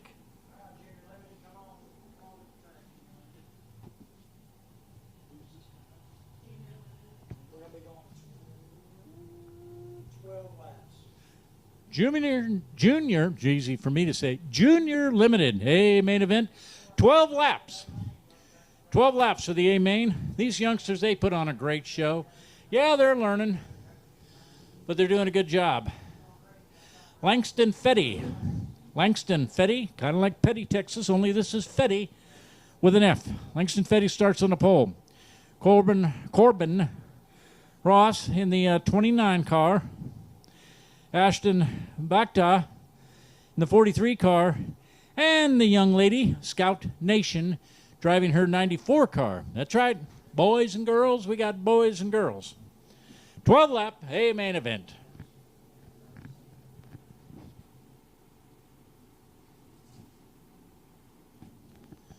Thinking 15, 14, 15, 16, somewhere in there.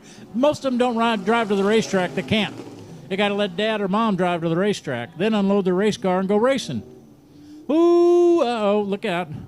Our little young lady, I'm thinking, threw it away, had him a little problem up in front. That was Scout Nation. She gets out of trouble, and one of the other drivers, caution comes out. I think this is probably going to be a complete restart. I believe we're going to start all over again, 12 laps. Will be a restart, yes.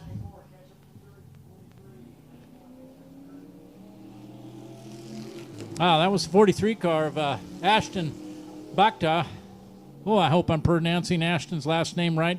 B-H-A-K-T-A. I don't know. Bakhta, I'm guessing. He'll probably say, no, man, it's Bakhta. Or, who knows. Okay. Well, hey, we know his first name, Ashton.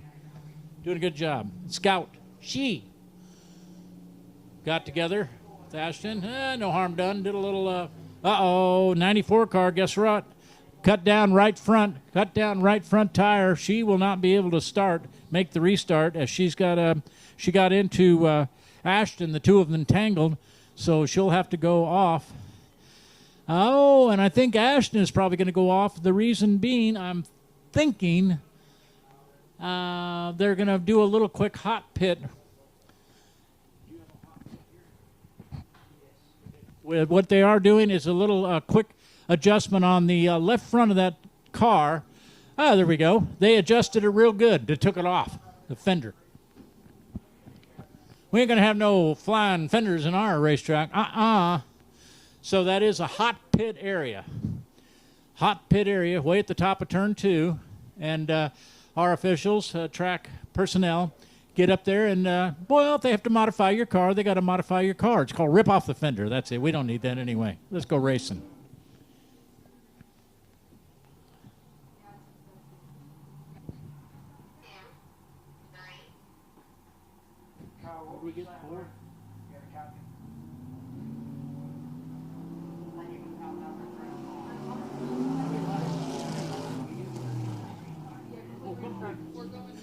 Complete restart. Once again, 12-lap A main event for the Junior Limited. So once again, complete restart. I thought we got a lap in. Well, we did not. So we're going to give them 12 laps of racing for their racing pleasure. Don't you know? Minus 1, but that's all right. They're young. The youngest one that I know of was last week's feature winner for the juniors, and he's 9 years old. Yep, got the big V8 in there and everything. Dad and Mom said, okay. And as long as you keep your grades up, but I don't think he's here tonight. So it's actually age 10, but he's, as he said, I'm fixing to be 10, and he knows how to run a race car, drive a race car, because he won, if I remember right, last week. But that's been a whole 7 days ago. I don't remember what I had for breakfast this morning, so I'm going by pure memory, and it ain't much there anymore. All right, Langston Fetty with an F. Smoothly brings it out of turn 4, doing a fine job. Langston having himself a good race with Corbin Rios in the 29 ride. Corbin is driving 29. Then the slightly modified 43 car of Ashton Bakhta is running in third.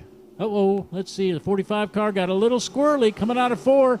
Opened up a door for Corbin. Corbin trying to make the move on the outside. Corbin makes the pass in turn 2. Corbin goes to the lead.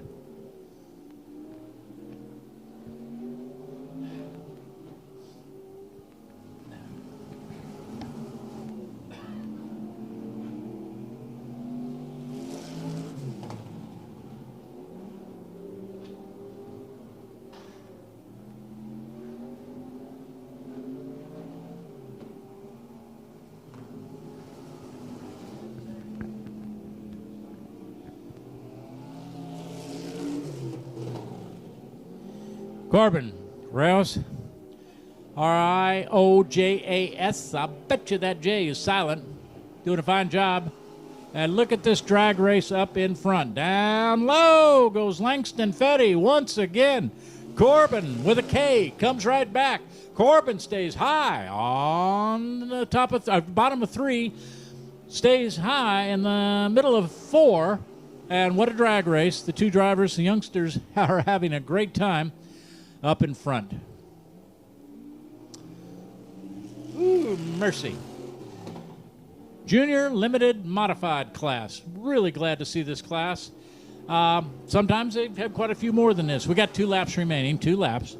This 12-lap A main event, fixing to be over. 10 laps are complete. Make that 9.5 laps are complete. Make that 9 laps are complete. Oh, look at this. Langston Fetty threw it away. Had a little bit of a problem. And let's see if he can get fired up and remain in second, but maybe not because the white flag comes out. Corbin, all by himself, up in the lead. Meanwhile, Ashton does a good job getting by the 45 car of Langston. Here comes your winner, and unofficially it will be the 29 ride of Corbin Rios. And I'm going to step outside and see if I can figure out how I pronounce his last name. Riojas. I am so sorry, Riojas. So the J is silent. At least I got that part right.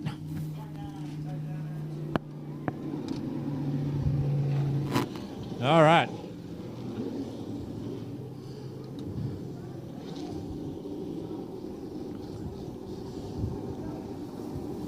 Kevin Rogers, of course, down there at the beautiful trailer. Good-looking race trailer. And he will have a little, who are you and what are you doing here Saturday night speech, don't you know? Little interview with the 29 car, and we'll see him here in a minute. Let's wait till he gets his helmet off. He's still revving it up a little bit. And we'll make sure that he gets around the other side of the race car. And again, remember, Texas Racing doing all the video tonight, having themselves a good time.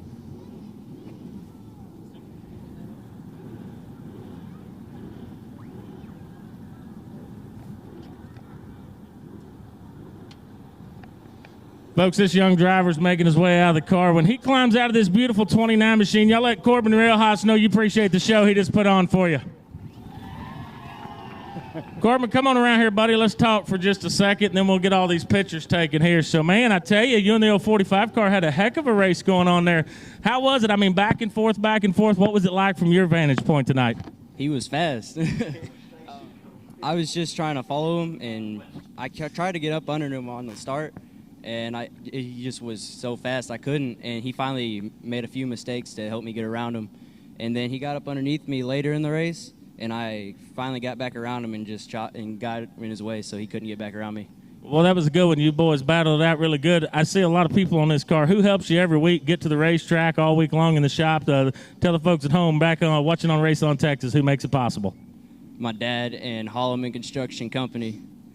I mean, this week this car didn't even have a rear end in it, and the front assembly on the motor wasn't even on there.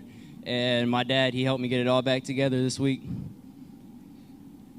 Man, that's impressive. That's a lot of work to do in 1 week, but it paid off for you. Race fans, one more time, your Junior Limited Modified feature winner, Mr. Corbin Riojas.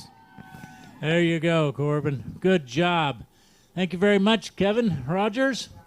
Fine interview. By the way, folks, Stacy Kohler. Stacy Kohler is the track photographer. Stacy is from West Texas. You know where that is, West Texas. They got fertilizer plants that go boom.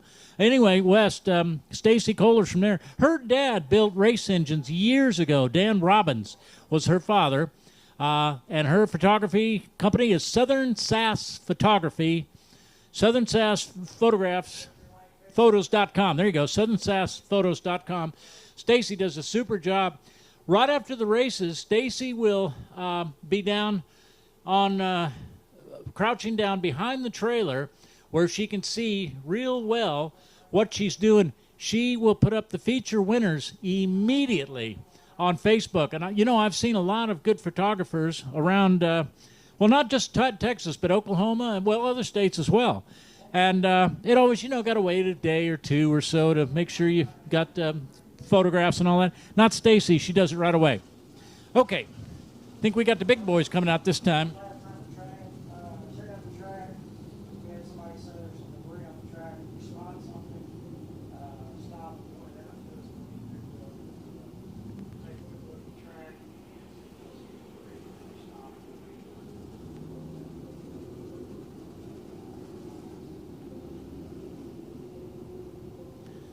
Walker Warden and Jordan Survey, USRA. Hey, main event, the modifieds. All right, 5'11" on the pole. That's Tanner Barnhart. Next to Tanner is the 25 H car of Shane Hartline. You saw him in his heat race. He did good. Doug Burns drives the number 32 car. Doug Burns. Next to Doug is Billy Brierton in the 2B car. Casey Huggins. Inside row 3, driving 22. Outside row 3, Donnie Barnhart in 11B car. Bo Day in the number 4 ride, starts 4th row inside. Next to Bo is Jason Sartain in the 11 car. 5th row inside, 4R, Jared Russell. 66X is Mike Dillard. 6th row inside, Wayne Melton. Wayne and his dad own a construction company, do very well in the business. And even Wayne said, man, the cost of fuel nowadays is getting unreal to pull very far from home. Colby Smith, he drives his 01 car.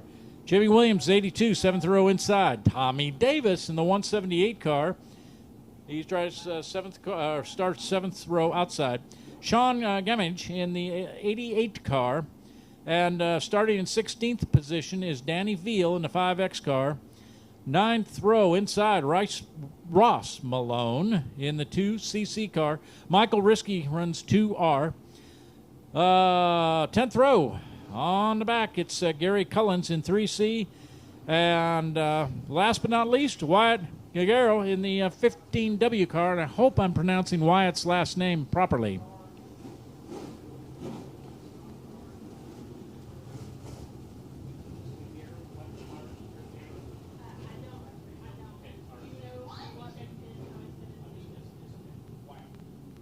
All right, Wyatt. On the back there, no big deal. And Tanner Barnhart talked to he and I believe it was his dad earlier. Good looking ride on the pole. And let's see if we get a start. Double green flags drop. We're underway. Tanner down low. Good move. Shane Hartline runs a close second. Look at the battle for third place. It's a battle for sure for third.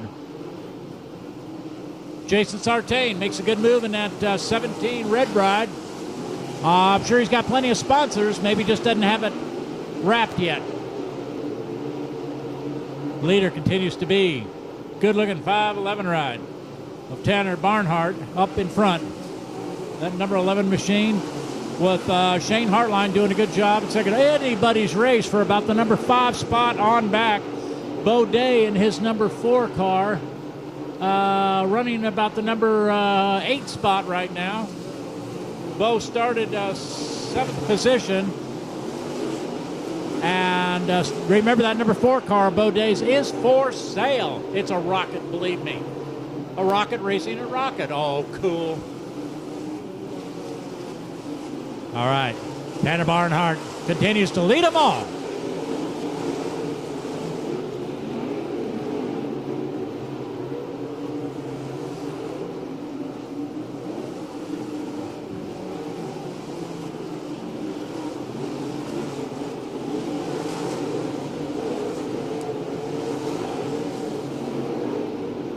Oh, racing action at its finest.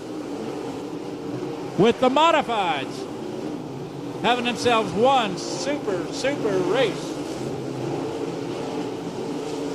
Walker Warren and Jordan surveying USRA modifieds.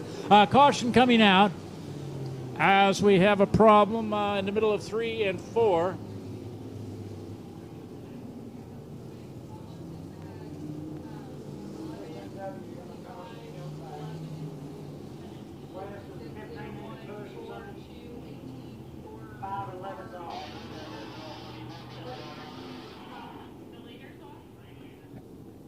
Uh-oh.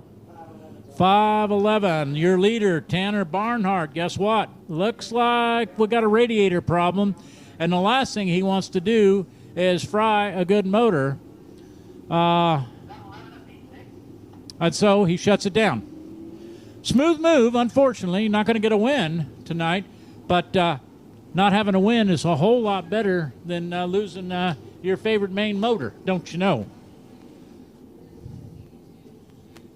Come on, B.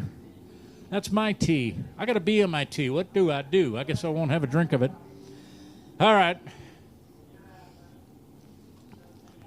They do put on a fine show, these modifieds.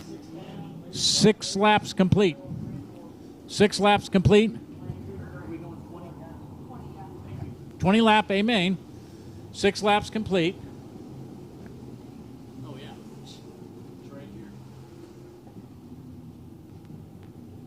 Oh, what a shame about Tanner Barnhart, but I'll tell you what, a really smart move. Instead of frying a motor, just shut it down. Try it again next week or the week after, or, maybe next Friday night there's a racetrack going where he can race. Okay, here we go. 6 laps complete. We're back underway.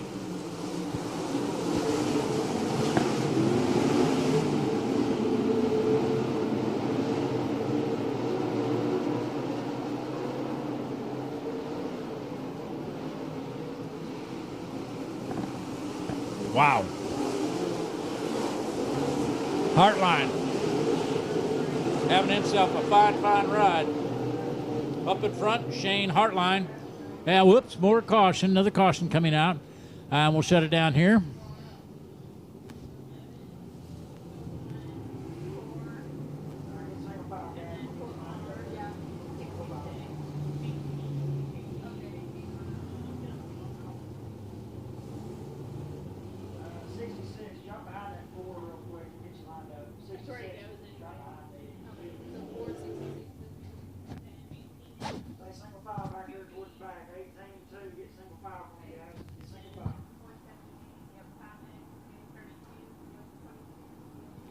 Don't forget the concession stand stays open right up to the end of the races, so make sure you get something tasty to eat and cool to drink. And conveniently located next to the concession stand is the Rocket Raceway Park T-shirt booth.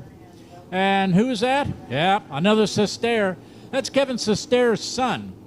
So he has his wife, his mother, sometimes his dad out here, and his son.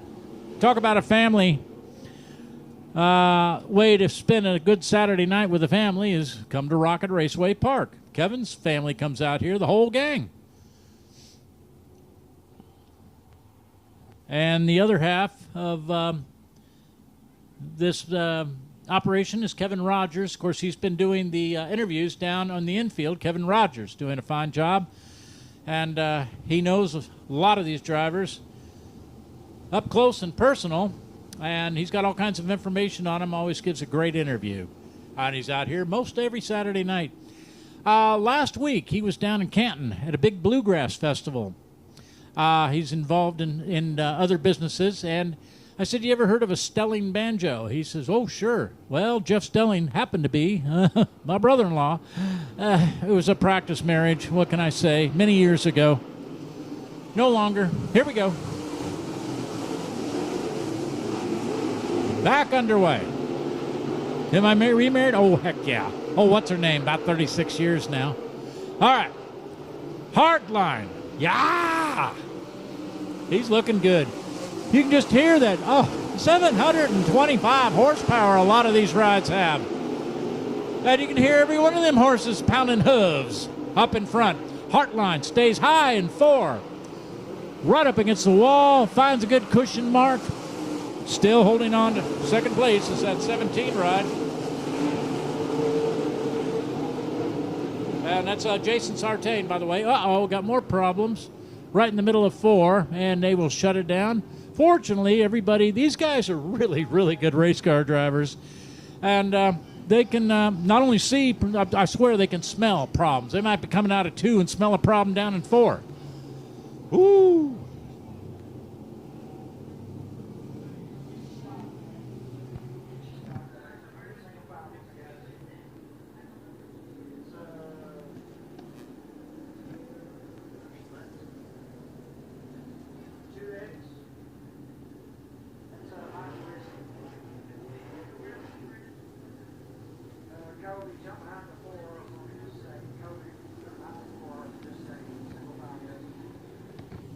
Okay, going to get them all lined back up. Really good-looking silkscreen T-shirts here at Rocket Raceway Park. I hope you'll stop by on your way to getting something cool to drink or hot to eat, or maybe vice versa. I don't know. They just get something tasty to eat and cool to drink. And get you a T-shirt. Bring you home a Rocket Raceway Park T-shirt. Good-looking machines. Good-looking machines. Well, you know, they're machines if you wear them. That sounds good. Okay. This is amazing to hear. I'm not going to put a mic up to him because he's very busy. But to listen to Kevin Sestaire lining them up. All have race receivers. They hear everything the boss man says. And he will say, whoop, up. Oh, wait a minute now. Number 1, you go here. Number 2, you go there. Number 5, you go. Well, there's none of those guys in this race. But, you know, one of the races. So he talks to all of them. Now he's telling them to double up. They will go single file. The reason they do that is so all the scorekeepers and the tracking devices, if you will, we know exactly where they go. And, of course, one of our officials telling one of the drivers, okay, come up here, go back there. And it's a good thing to do. And Shane Hartline really doing a super job in that 25H car. I followed him into the racetrack this afternoon, and 4 brand spanking new tires and about 6 brand new tires up on his hauler, up on his trailer, all wrapped in red. How about that? Here we go. Whoa, look at Bo Day down low in the 4 car. Remember where Bo started? Bo started the number 7 starting spot, 4th row inside. Bo is now battling for the lead. We are halfway through this main event for the Walker Warren and Jordan Surveying USRA Modifieds.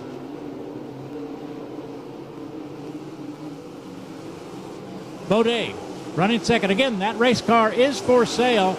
Bo and his very young son, lousy co-driver, he's probably about 5 years old, took that car up to, I believe it was Wisconsin, and had the whole car, well, actually the chassis, completely redone as he had some bad luck at the beginning of the race season. And he said, yeah, I can fix it, but I want it fixed right, real right. So Bo and his son took the car, made a little father-son vacation on the deal. Problems in turn 4, middle of 3 and 4, and a caution will come out. Caution does come out for one of our drivers in the middle of 3 and 4. But anyway, that's the story of Bo Day. His wife, Jana, always right by his side. She is his crew member. His dad, you saw him race earlier, and his brother, you saw him race earlier. And the Day family have been racing for many, many, many years in North Texas.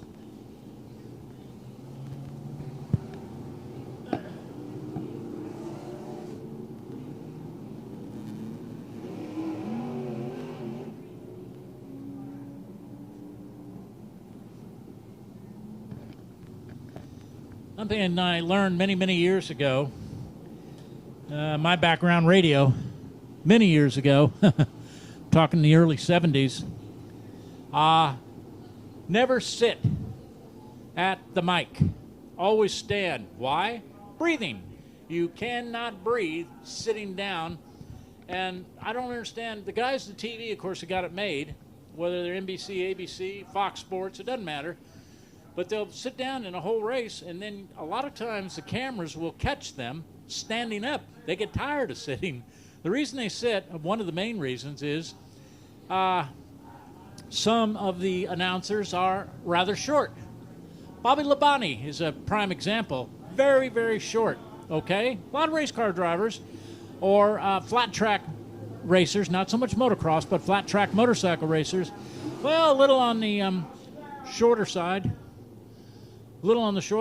And if you're between Michael Waltrip, who's what, 6'5", and a basketball player, oh mercy, who's who knows what, 7 foot, they either stand on a soapbox or they all sit down. He might have a cushion on him, and he might be in the middle, and that way all 3 of them stay in camera view. But boy, I'll tell you what, sitting down and breathing isn't good. Yeah, legs and the hips and the back get sore and everything else standing, but you can breathe so much better, and you can watch the racing, and it's just like y'all do. It's exciting. And, of course, it's exciting every Saturday night here at Rocket Raceway Park, Petty, Texas.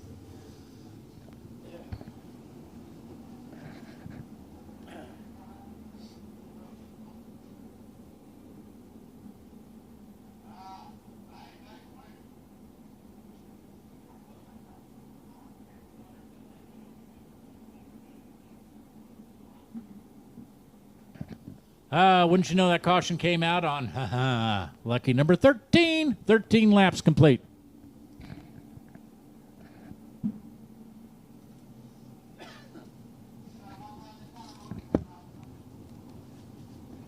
Okay. Kevin Fry. Well, we got a lot of Kevins in this track. You know that? We got Kevin Sestair, we got Kevin Rogers, and we got Kevin Fry, who's our flag man. He says, see this here, guys? I'm going to let you go take one more tour of the track. Well, no, we're going to single file. Never mind. They'll double up here in a moment as soon as they're given the go-ahead, and we will get back to racing. 13 laps complete. It will be a single file restart. Okay, cool. Now, every racetrack or different racing organizations, it can differ. And here it's a single file restart. I think it's probably because we've got 13 laps complete. I'm just 7 to go. One of the drivers getting way high in 3, smooths it out in 4. That was the number 1 car, I'm thinking. Had the problem there momentarily. Well, it's probably Colby Smith. That's who it was. 5 laps to go. 5 laps. Shane Hartline doing a fantastic job up in front of them all. Shane having held one fine race.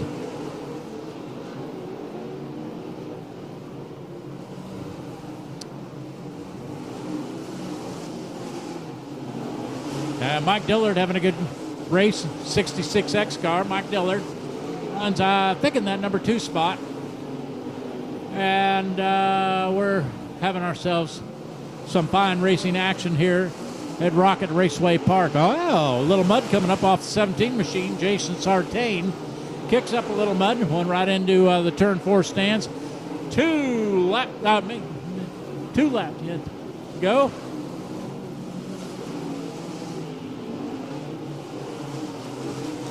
Kevin Fry,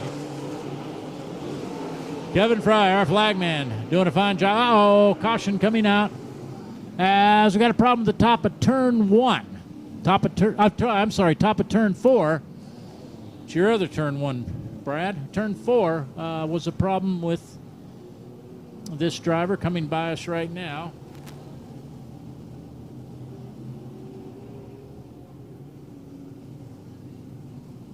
Maybe Colby Smith, I'm thinking. Okay, and let's see here. Bo Day had problems with his 4 rod, had it parked in the infield. He is going to go ahead and take it back. Once again, that car is for sale. And Bo says, I don't think I want to tear up this car. It's been a good one. Bo went to one of the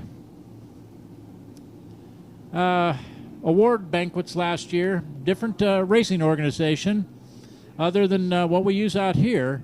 And he went home with $10,000 in a brand new briefcase, cash money. Nice. And he says, you know what, honey, to his wife, I need a new race car. So they're waiting for the new race car to come in. The number 4 car is a proven winner. Not so much tonight, but he didn't want to tear it up either. And so he says, I think I'm going to shut it down since the car is for sale.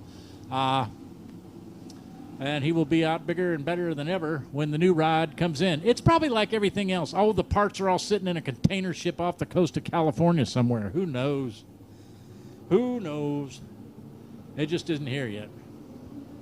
All right, single file restart. Back to racing.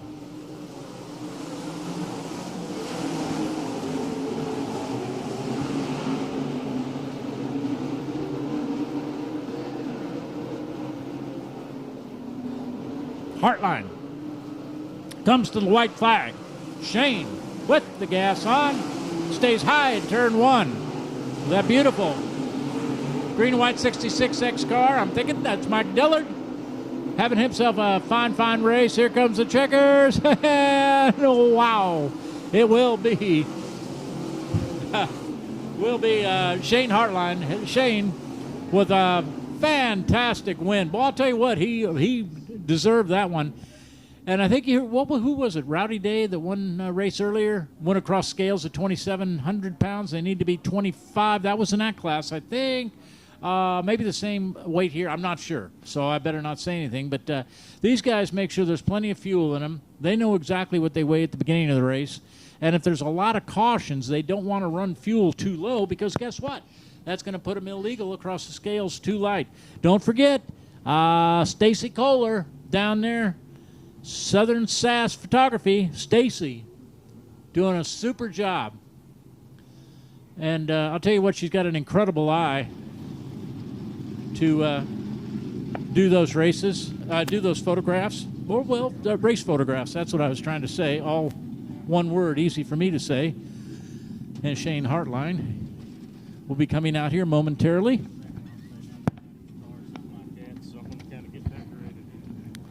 And, of course, Kevin Rogers down there with him. Folks, we're back down here in the BallisticTrailersales.com victory lane. Your Walker, Warren, Jordan surveying and mapping Rocket Challenge Round 1 USRA Modified winner, Mr. Shane Hartline.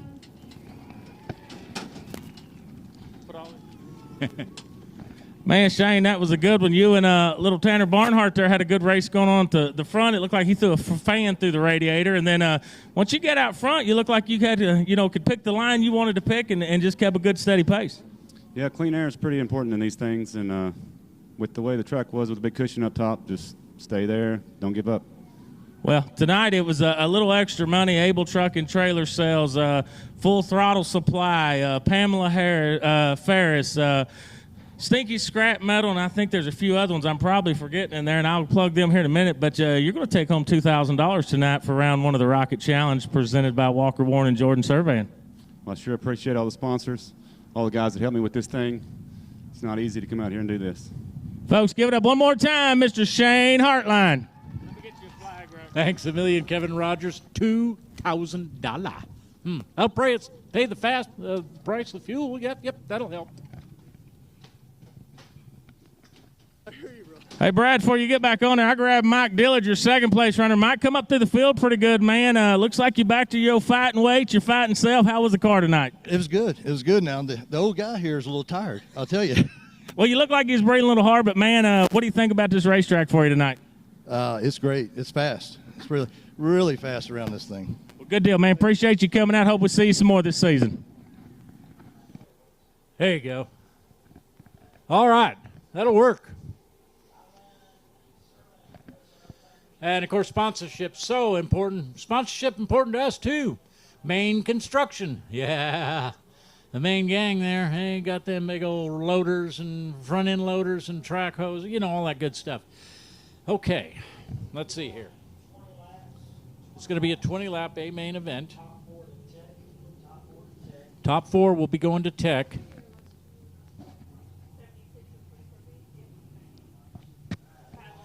Factory stocks. Byline surveying. Hey, main event. Okay, Billy White. Start on the pole 7K car. Dean Redmond. He drives 38. Second row inside. Nakia 7N.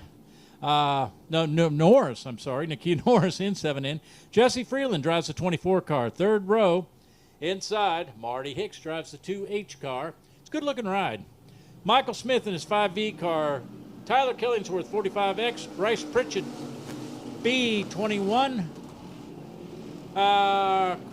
Chris Croston drives 58R, fifth row outside Kyle Blanton 4R, Richard Sawyer drives 76, David Booth 24B. There you go, let's go.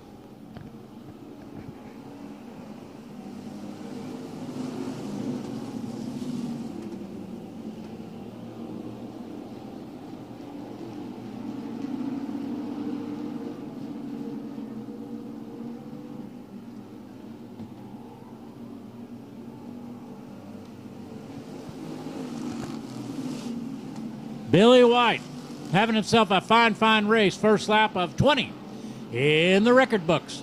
Ooh, looky here. Blue and orange 21 car of Bryce Pritchett. He keeps, look at this sound down low. He keeps the pressure on. Meanwhile, up high goes a good-looking, I believe that's Dean Redmond. I'm thinking, let's see here when he comes by. Whoops.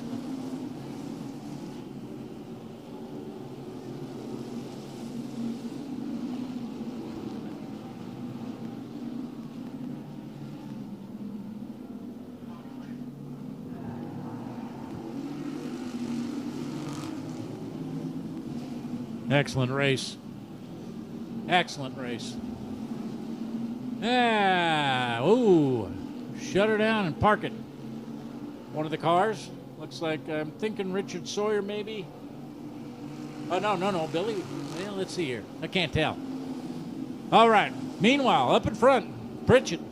until Bryce Pritch is having a fine race in his blue and orange 21 ride. Bryce stays very low in turn 4. He likes that low line. Michael Smith, 5V car.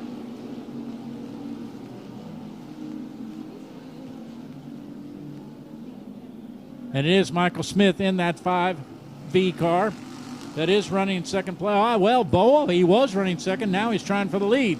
Pritchett and Smith at work on a Saturday night. You talk about good racing. Also a great battle going on for the number 4 spot. Do I see a little tattletale smoke coming out of one of our cars racing for the 4th spot? It is the 7K car, Billy White. And I hope that will not hurt anything. Maybe it was nothing to worry about. Billy says, nah, ain't nothing but a thing. Race up in front. It's a good one.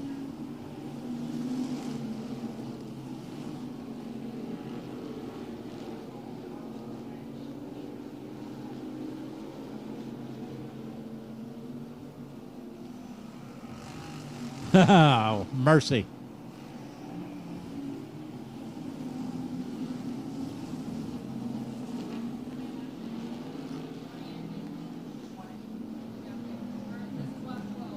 Two. 12 laps. Coming up in the record book, 12 down. 8 laps to go in this 20-lap A main event. That battle up in front, boy, it just continues on.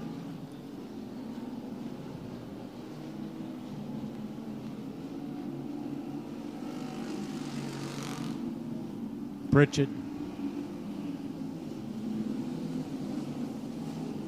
Marty Hicks doing a great job. Been holding on to that number 3's position. Marty in the 2 car. 2H car, if you will, as in Hicks. Marty Hicks having himself a fine race all by himself in the number 3 spot. Meanwhile, up in front continues to be excellent race going on with Dwayne Pritchett in his 21 ride.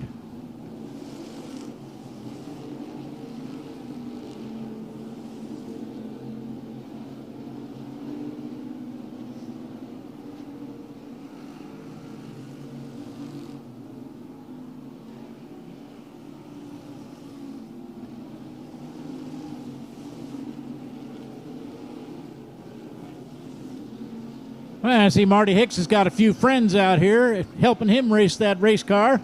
That's good to see. Marty Hicks doing a great job. He's held on to 3rd place for a long time. Got a fire underneath that number 4 ride. This is no good.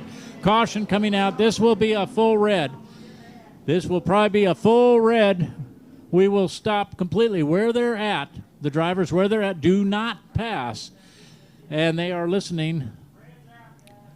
The red is out, and that will stop exactly where they are hold their position on the racetrack. And that fire is still going, as you'll see. And crew's trying to get the hood latches off and get that fire put out. FAR, F-A-R, or fire. Whatever it is you like to call it. Not good. Let's see here. Looks like... maybe going out good. All right, good deal.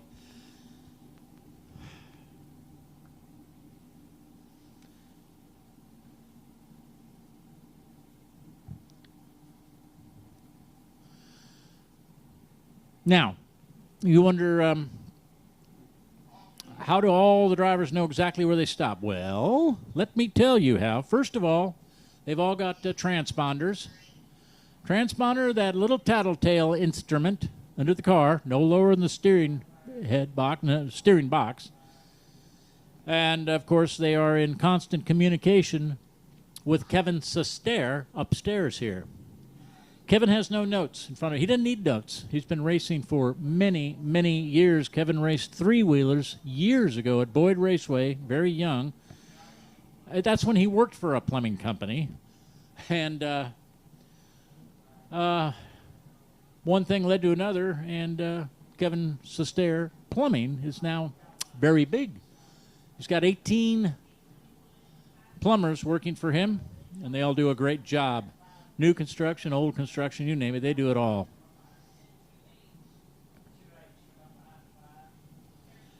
And he is talking right now to the drivers, telling them exactly where they go with on their race receivers. The race receivers, of course, within the helmet. Everybody wearing full face helmets nowadays, full coverage. Most of them wearing the fire underwear, and then, of course, the fire suits. And it just, it's come a long, long ways since the old days. And I'm talking the old days. And there's a lot of you guys, you folks out here that remember the races in the 70s and the 80s, or, well, way before that. Way before that, dirt tracking back in the 50s and 60s. Oh, it was squirrely. What rules? T-shirts, tennis shoes, shorts, it didn't matter. Little old funky roll cage, little lap belt, it didn't matter. We don't do that no more. 5-point shoulder harness, or 7 in some cases. They're going to hold you in there real good. Much, much safer. And fire suppression units aboard many of the vehicles nowadays. Driver, of course, can activate that. 7 cars is all we have left in this 20-lap A main event. 7 cars still left, and 16 down. 16 complete. Thank you.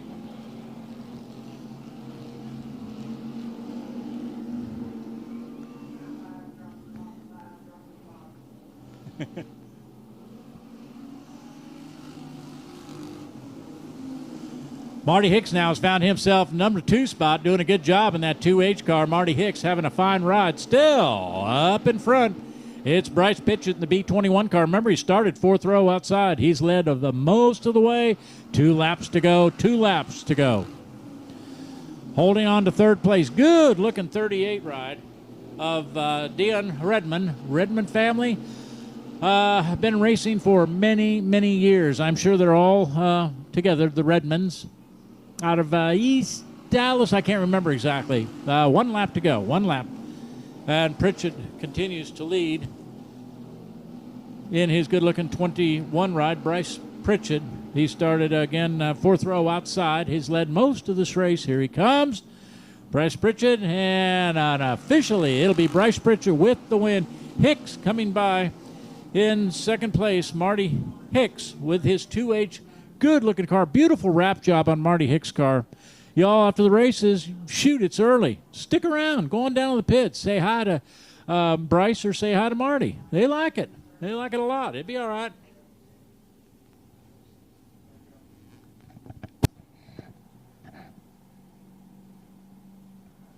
Once again, don't forget, Stacy Kohler. She's been doing this for 6 years now.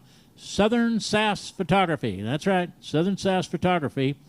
Southern Sass Photos.com.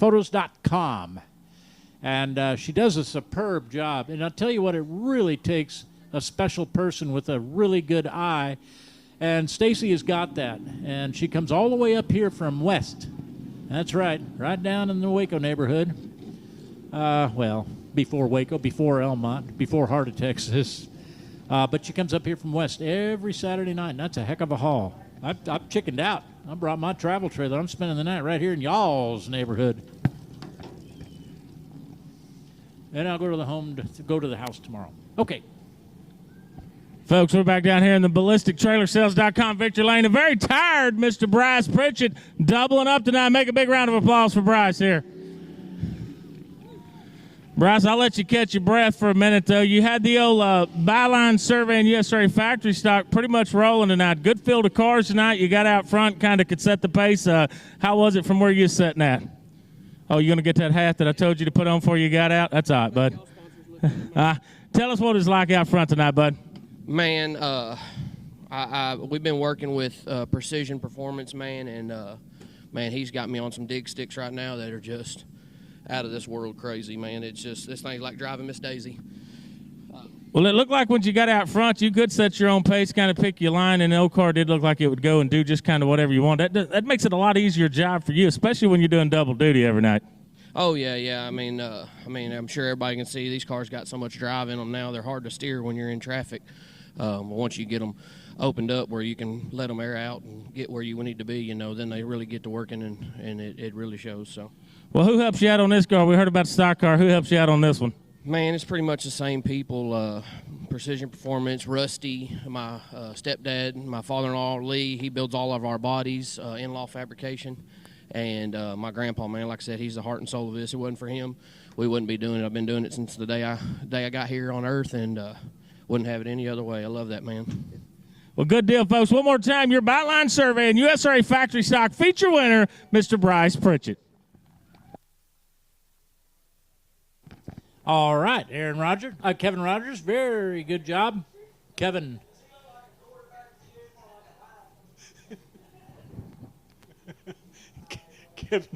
Kevin Rogers having a fine interview.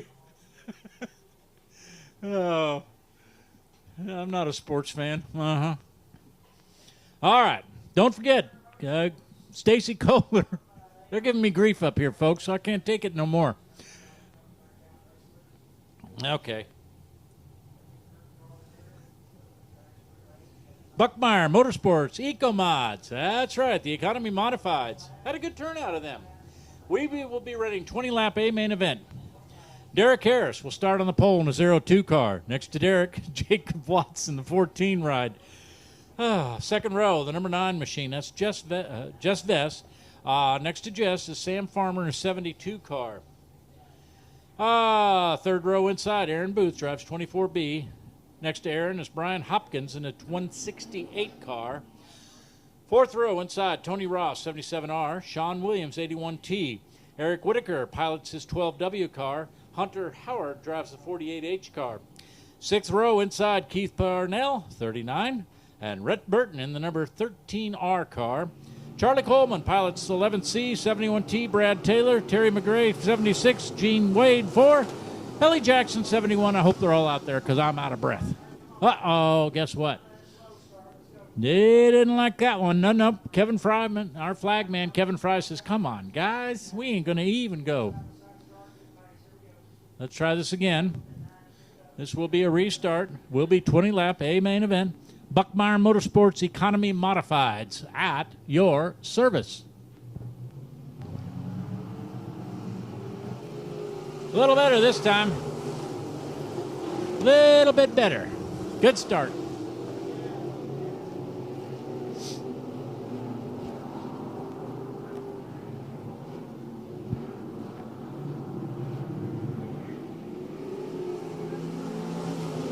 Wow.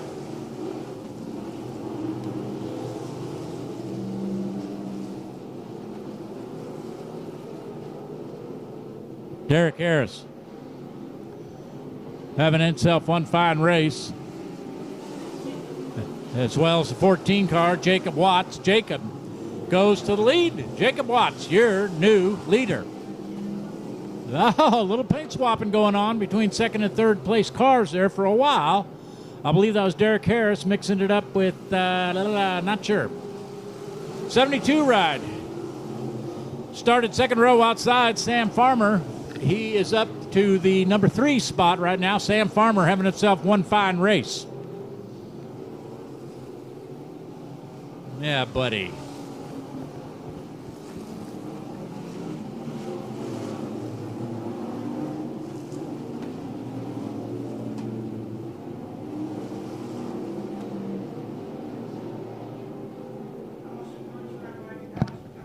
Caution coming out. Middle of, actually right to the entrance to turn 1. 71 car having a bit of a problem. That was Brad Taylor. Brad Taylor in the 71T car having a little bit of problem on turn 1 entry.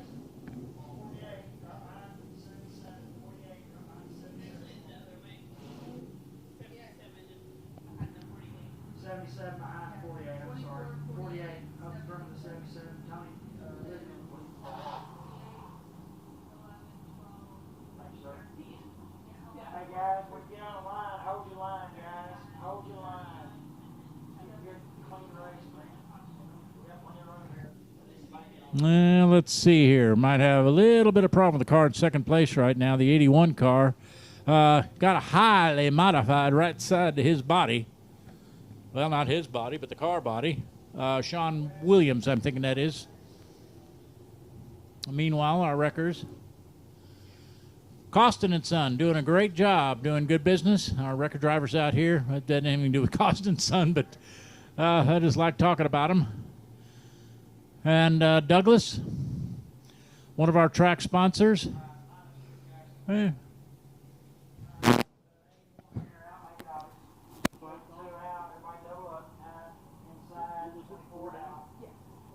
Four laps complete. 4 laps in this 20-lap A main event complete. Folks, it's early.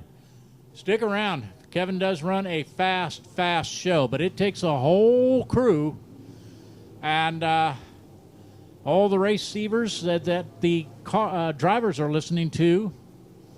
And then, of course, Kevin has 3 radios, and he talks to his crew, like on the four-wheeler down in the infield, or to the flagman, or something like that. And they are all in constant communication. It makes for a smooth-run show. Remember, gates open at 5, racing at 7 every Saturday night here at Rocket Raceway Park.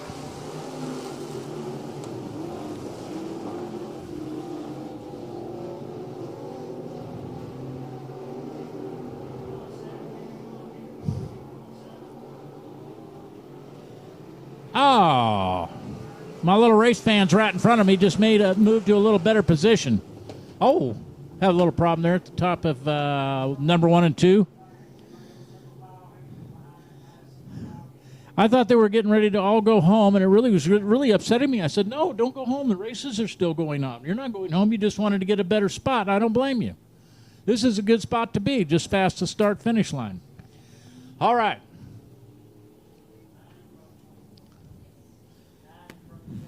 And wait till you see the T-shirts. You got to check them out. As number 1 son, I forgot his name. Anyway, Kevin Sester and J.D., his wife's son, he runs the T-shirt booth. And then again, of course, we just cooked right up to the very end of the night with Cody and Justin. Justin is right down here below us at the spectator stands, his concession stand. His dad, Cody, all very good friends of the Stairs. And been working together for a long time in other adventures besides racing and cooking.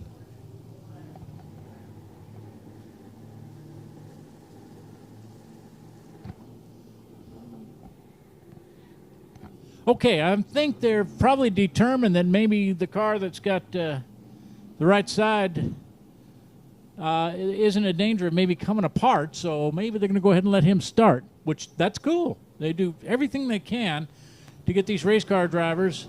If the thing was flopping in the breeze, it'd be one thing, but maybe they've decided that it ain't going nowhere, so let's go racing.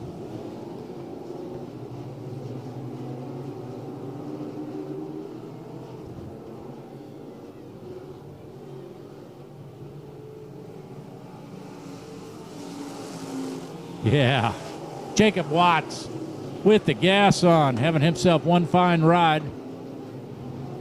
Sam Hunter got way high in the 72 ride right in the middle of turn 2. Boy, that cost him some real estate. Caution coming out on the track.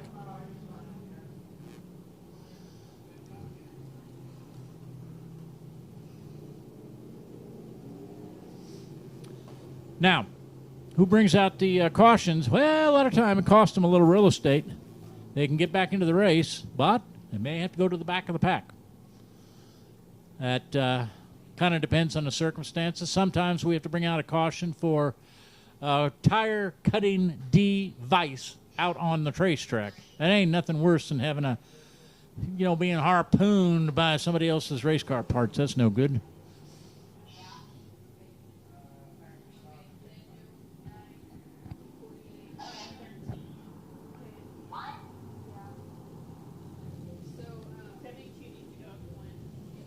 This has been a super race up to this point.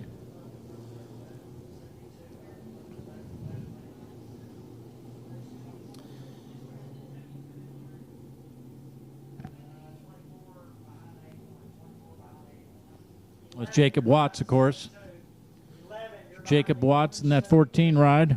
Really been doing a good job with Sean Williams. Remember where Sean started? 4th row outside. Started in the number 8 starting spot. Sean is running a good, solid second place. Got a highly modified right side to his 81 ride. But they're going to go ahead and let him race because it's just, flopping a little bit, but it doesn't look like it's in danger of breaking off.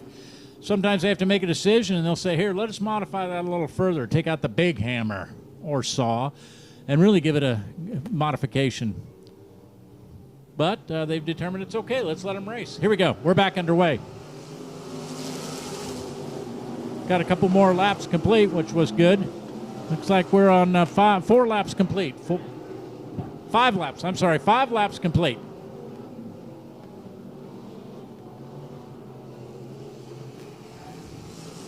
Oh, look at this.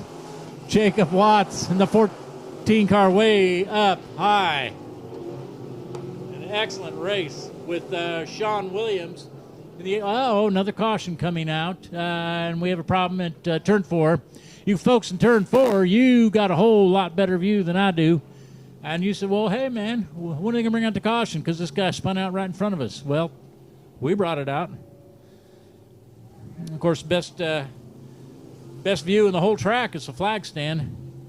He got nothing bothering him, no walls in the way.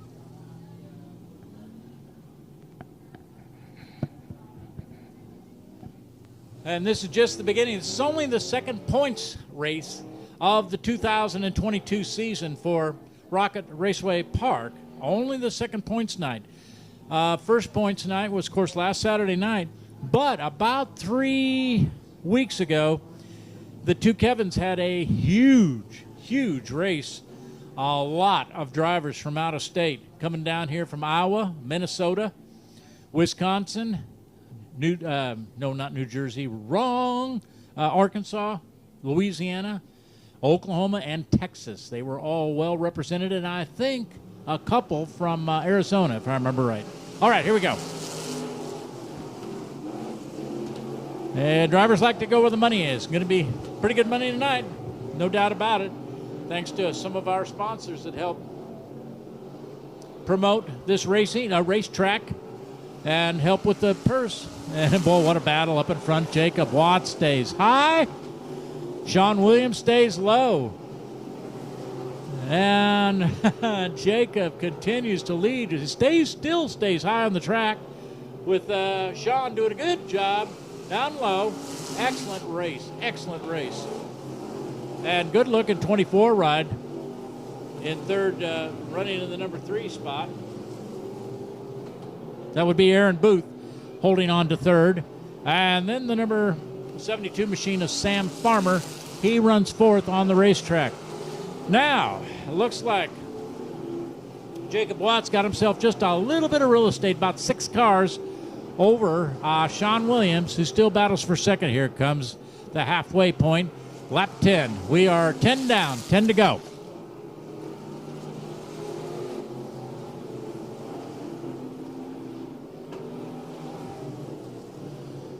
And I'm really glad to see this, that, there's some bent-up sheet metal on these race cars, but it's completely up to Kevin and the other officials on whether to let them run. Well, we didn't have a full field. A full field in dirt tracking is 24 cars.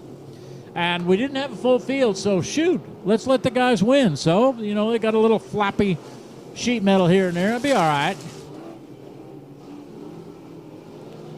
Now the 14 car, Jacob Watts doing a super job of making his way through traffic.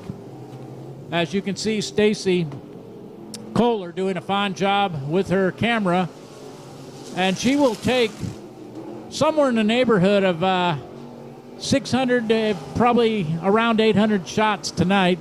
And then she will farm those out depending on what she wants. She will cull them out, and she will put what she wants. The best shots. Sure, sometimes they might be a little blurry, or, he might get a half a car. Normally, never. Stacy does a superb job of Southern Sass, well, she is Southern Sass. We got 5 laps to go. 5 laps. Jacob Watts continues to lead them all. Really doing a fine, fine job.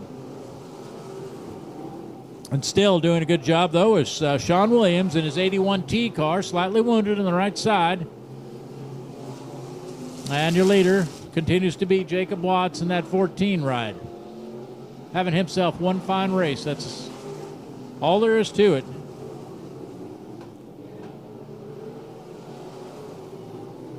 Battle in the middle, pack going on good with Hunter Howard, the 48H car. Hunter Howard and one of the other drivers, I believe it was Eric Whitaker, that they're battling their way around. And these Buckmeyer Motorsports Economy Modifieds, they do put on a good show. We have got 2 laps remaining. 2 laps with Jacob Watts at work on a Saturday night. Not if Sean Williams has his way. Sean stays low. Jacob stays high. They get past the back marker. They got the white flag. We got 1 lap remaining. 1 lap to go. Who's it going to be? Sean Williams down low. Jacob Watts stays high. Jacob on the gas. Got a car and a half, 2-car length lead over Sean Williams. Here they come. Here comes the checkers, and it will be a well-deserved win by Jacob Watts. Excellent race. Sean Williams doing a superb job in the number 2 spot. Woo, mercy. That there, ladies and gentlemen, is some close racing action on a Saturday night, and it goes on here every single Saturday night. And Kevin Rogers will be having a little interview with our leader, I should say our winner unofficially. And again, once they get to the pay window, then they know it's real official because they've got that there green stuff in their hand. That's real good. They like that real good.